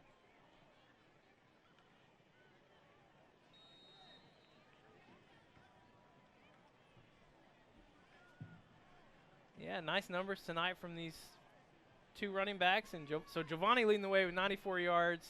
Luke Bailey in 2nd now with 77, and Kerry McLean with 71. Bailey. Into the end zone. Luke Bailey gets to finish it off, and the Cats are going to win this one tonight.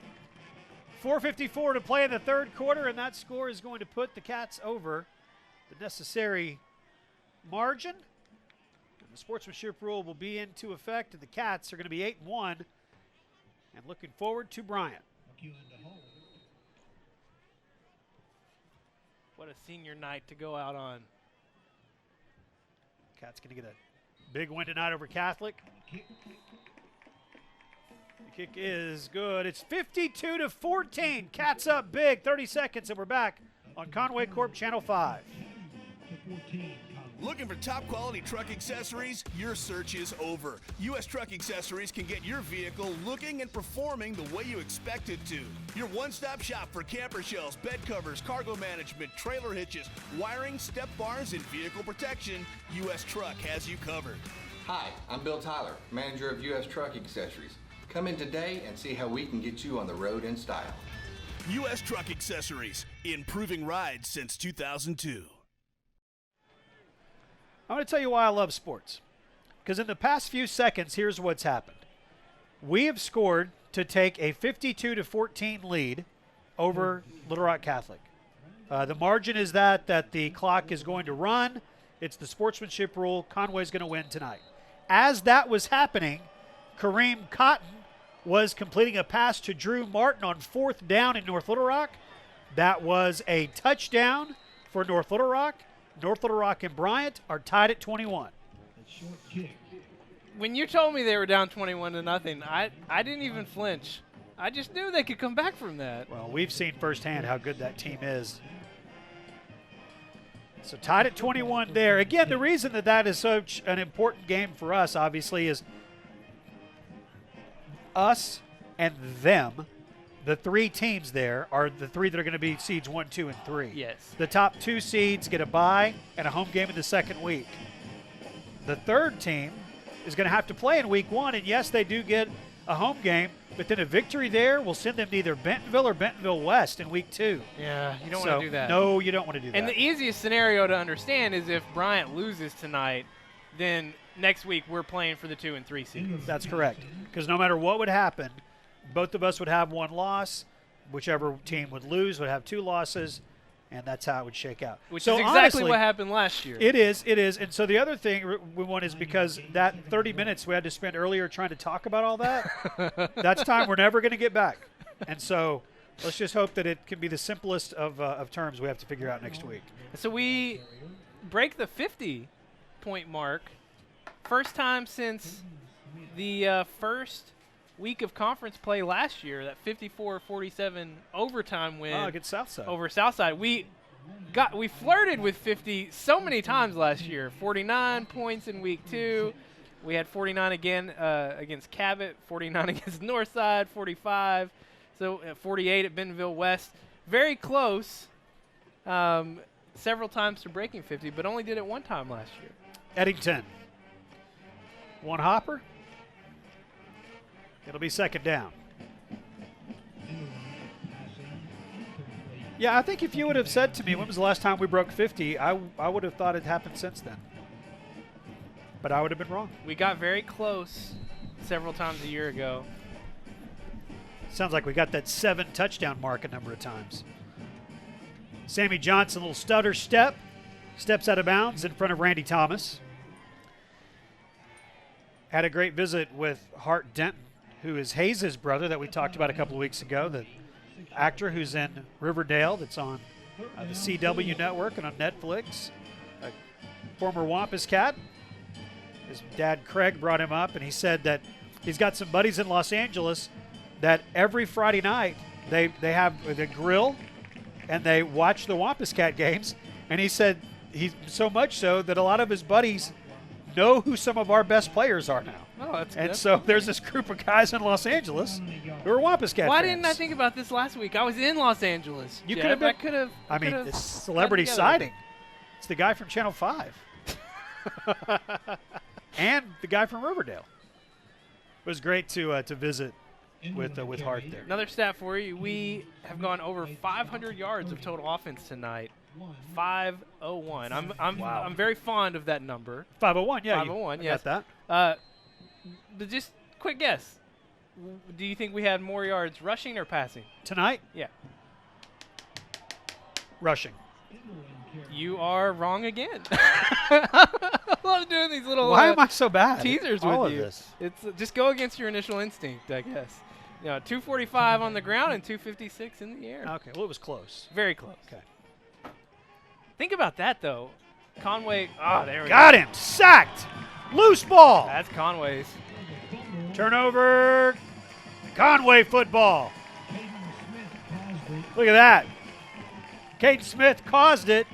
And Jake Lennon, the senior, gets in and recovers a fumble on senior night. You gotta love that. That's awesome. Fun times. Think about this, Jeff. The rushing game that we have, it's been great. All year long, been very reliable. But this passing game now, if it can come to life a little bit and sustain some success next week, it's going to be a potent offense in the playoffs. And, you know, something that's worth mentioning, Nick McEwen's in the game. We're going to see a lot of the backups, including Deonta Bennett, who will pick up 10 yards, put a shoulder down. And I'm seeing why he's such a favorite in the locker room.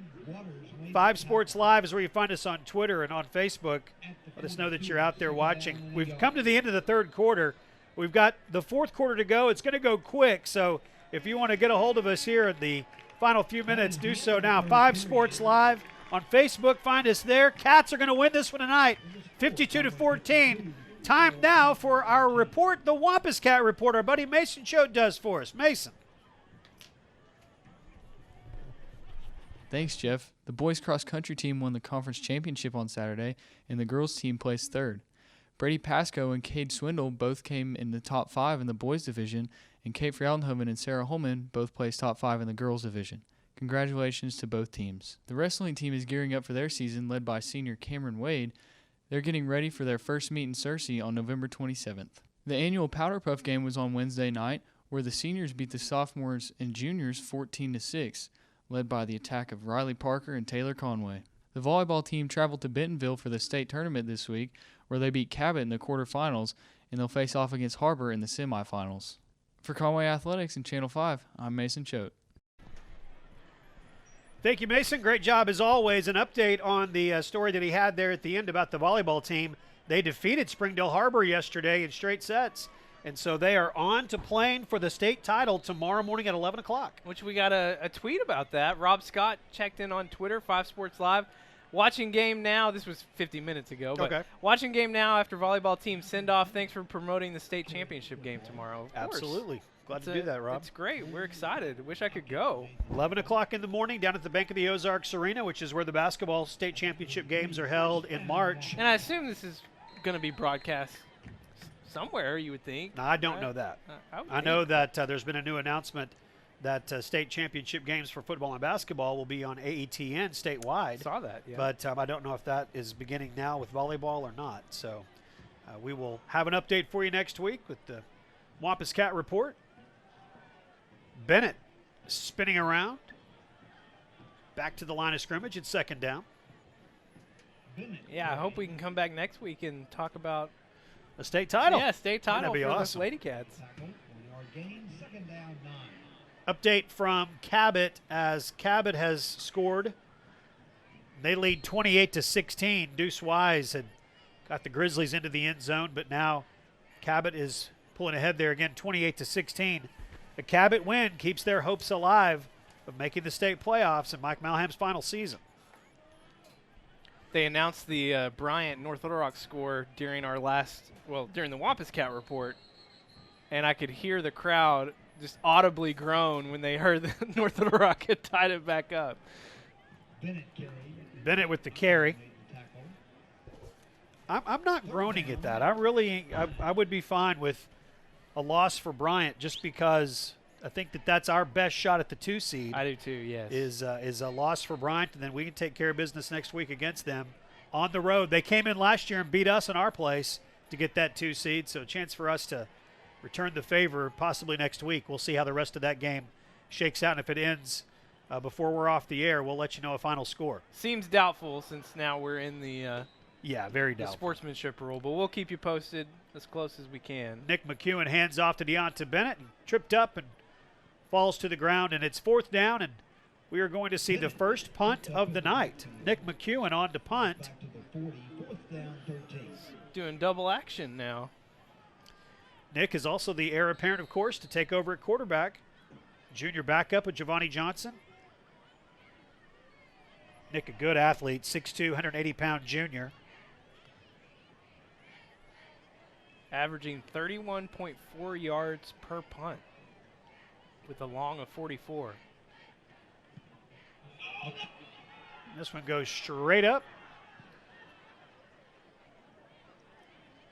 And will be down at the 43-yard line. 9 minutes, 3 seconds to go, and the clock doesn't stop for a lot, but it does stop whenever there's a change of possession here. So, okay. I mentioned that I went to a junior high game last night. Oh, yeah. In Greenbrier. In Greenbrier. Okay. And they, for the 8th grade game, they were cracking me up. The first quarter was 6 minutes. The second quarter was 7 minutes. And they were running the clock at change of possession. They just were trying to get the game over. Really? It was really cracking me up. Cooper Monroe on the carry. They're just making up rules. Lennon on the stop. Also Brandon Graham in there.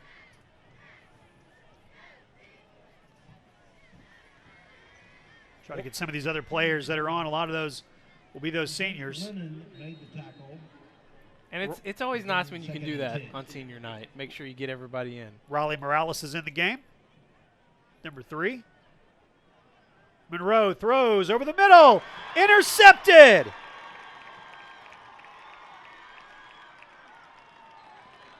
Tyler Garlington picks it off. Returns to the 35-yard line. You see the Cats celebrating as they come to the sideline. Was that Tyler or was it a Darius Washington? My apologies. That's a Darius, both defensive backs. A Darius Washington. 228s, both play defensive back. We talked about him in Darius Washington. In the pregame senior night festivities. Thank you for catching that. Absolutely. That's the senior, Darius Washington.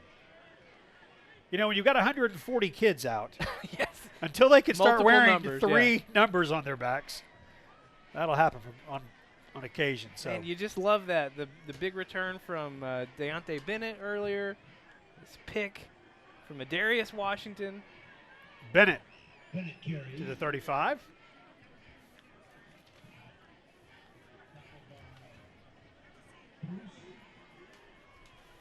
Jacob Pruce on the stop. 2-yard gain, 2nd and 8.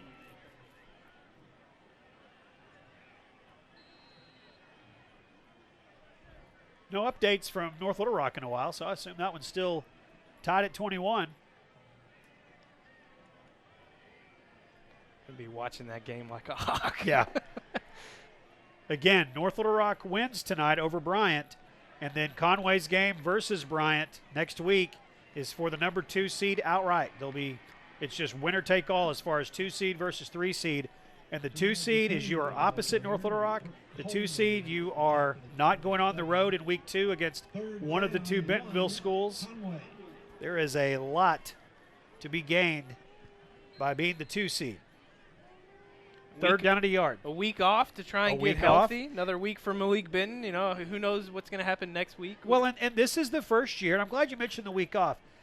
It's always been a kind of a point of controversy. It's like, do you want the week off? Do you not want the week off? Well, now with the 0 week, you actually have a routine. You know how you're going to handle a week off if you're actually going to handle a week off. That's always been such an odd thing for teams to have to play 10 straight weeks, then be off. Well, now, Cats played 3 games, had a week off, had a week to prepare, an extra week to prepare, so they kind of have a rhythm to it. So we'll see. Winning next week would be a good thing. I don't mean to simplify it, but winning next week will be a good thing. Well, it's hard to say that beating Bryant could ever possibly be a bad thing. Right, good call. If you're a Wampus Cat fan. 52-14. There's Deonta Bennett again. Correction, that's Jabrian Earl. Jabrian Earl slipping in there and getting a carry. If Jabrian's mom is happy about that. 5'9", 200-pound junior.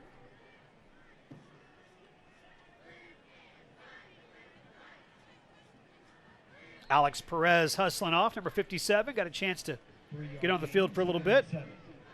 Chandler Richmond's in the game, number 84. Jaquarius Searcy's number 11. He's set up to the right.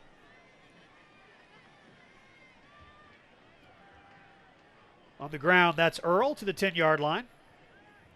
Earl, the ball carrier. I know a lot of times on these Friday night games we have a lot of former Wampus Cats that are watching, resting before their college games tomorrow. For all of you that are playing tomorrow, good luck. UCA with a huge game tomorrow against McNeese State. 2. OBU's having an unbelievable season. A lot of former Wampus Cats down there. Nate Turner. Yep, big Nate Turner, Jack Pillow. McEwen. to Jabrian Earl. Jabrian Earl, the ball carrier. down to about the 6.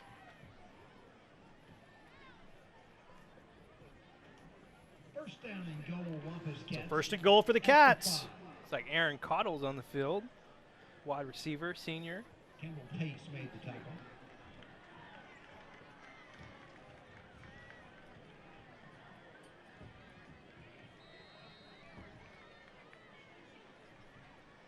Coach Fipple running guys off quickly as he can and getting everybody a chance to take a snap or two. 36 senior football players, 3 senior managers, all introduced prior to the game. And we've mentioned it a couple of times tonight, but it's worth mentioning again. If you've got a cheerleader or a dance squad member that you were looking for their senior night announcement, that happened just a few minutes before we had our obligated broadcast time, which the broadcast on Channel 5 was set to begin at 6:30, which was the time that everything was supposed to have started. But because of the numbers, they started a few minutes early, which was not a big deal to anybody in the stands. It was not a big deal to anybody watching on YouTube. But for those of you watching live at 6:30, unfortunately out of our control that the announcement had already started. Again, that is on YouTube, though. So if you go to conwaycorp.com/WC2GO, the number 2, then GO, click on the link there for the Catholic game, and you will see the beginning of our broadcast, which included the introduction of the dance and cheerleader seniors. On the ground, trying to get in. Arms raised, touchdown. Add it to the total, 58 points now for the Cats.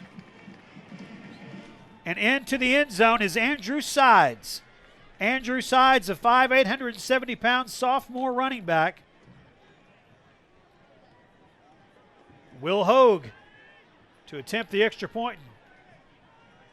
I don't see us getting to 60, but when was the last time we scored 60? You have to look way back. Man, yeah, I don't know. We didn't score 59 a year ago, so we've already surpassed our highest point total from last year.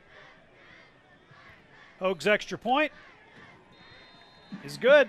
2:57 to play in the game. Cats up 59-14. We will take 30 seconds and come back on Conway Corp Channel 5. Steve's Auto Center is dedicated to getting your vehicle safely back on the road. From fender benders to a major collision, we offer the area's most advanced auto body repair services. With expert workmanship and the highest quality materials and paints available, we strive to exceed your expectations. And count on us for Central Arkansas's best towing and recovery services. We'll travel anywhere in the state at any time to rescue your equipment. Come to Steve's Auto Center for all your automotive needs. So the Wampus Cats lead 59-14, just under 3 minutes to play, as we are feverishly looking through our notes, which means websites, to try to find when was the last time that the Cats scored more than 59 points. It has been a while. Mentioned it earlier, but over 500 yards of total offense tonight. The rushing total has now surpassed the passing total. 288 yards rushing, 256 in the air. Giovanni Johnson, your leading rusher tonight, 13 carries, 94 yards, and 2 touchdowns. Luke Bailey in second with 8 carries for 80 yards and 1 touchdown. Kerry McLean, 10 for 71 and 1 score. We scored more than 50 points twice in the 2013 season. We beat Little Rock Hall 55-0, and we beat Springdale Harbor 52-42 in a playoff game. But you got to go back to 2012, and I thought I remembered this. Go back to 2012. We beat Little Rock Hall 63-6. Oh, wow. So that was on September 28th, 2012. So you got to go back more than 6 years to find a night that the Cats scored more points than they have tonight. Were they a conference opponent back then? Hall? Yeah. Okay. There was a block of time when I wasn't involved with Channel 5 sports covering Conway. Yeah, we played Hall. We played Parkview. Those were all a part of our conference during those seasons. Cooper Monroe will get out of bounds at the 35-yard line. And then a flag is thrown there at the end. Another flag is thrown there at the end. These guys that are getting in the game late, they get their money's worth.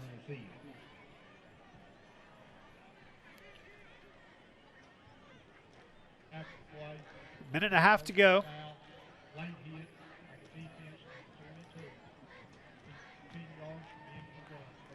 North Little Rock and Bryant still tied at 21. Cabot's going to defeat Northside. They're up 35-16. And Southside's going to win over Central. So that makes the Battle of Rogers Avenue real interesting next week between Fort Smith Southside and Fort Smith Northside, because those two teams, now Southside is going to have the one-game lead over Northside. The winner of that game next week will get the 4 seed, which again, the 4 seed gets a home game, and you are opposite of the juggernaut that is North Little Rock in the tournament. Otherwise, the 5 seed going to be matched up with them. So a lot to play for. The traditional final games, you've got we play Bryant, Southside, Northside play each other. North Little Rock and Cabot play each other. Central and Catholic play each other. We'll shake it all out next week. Final minute of the game. Pass is dropped. No passing. Third down, 8. So yeah, Cabot still alive. They can find a way to win next week, and maybe a few other things go their way.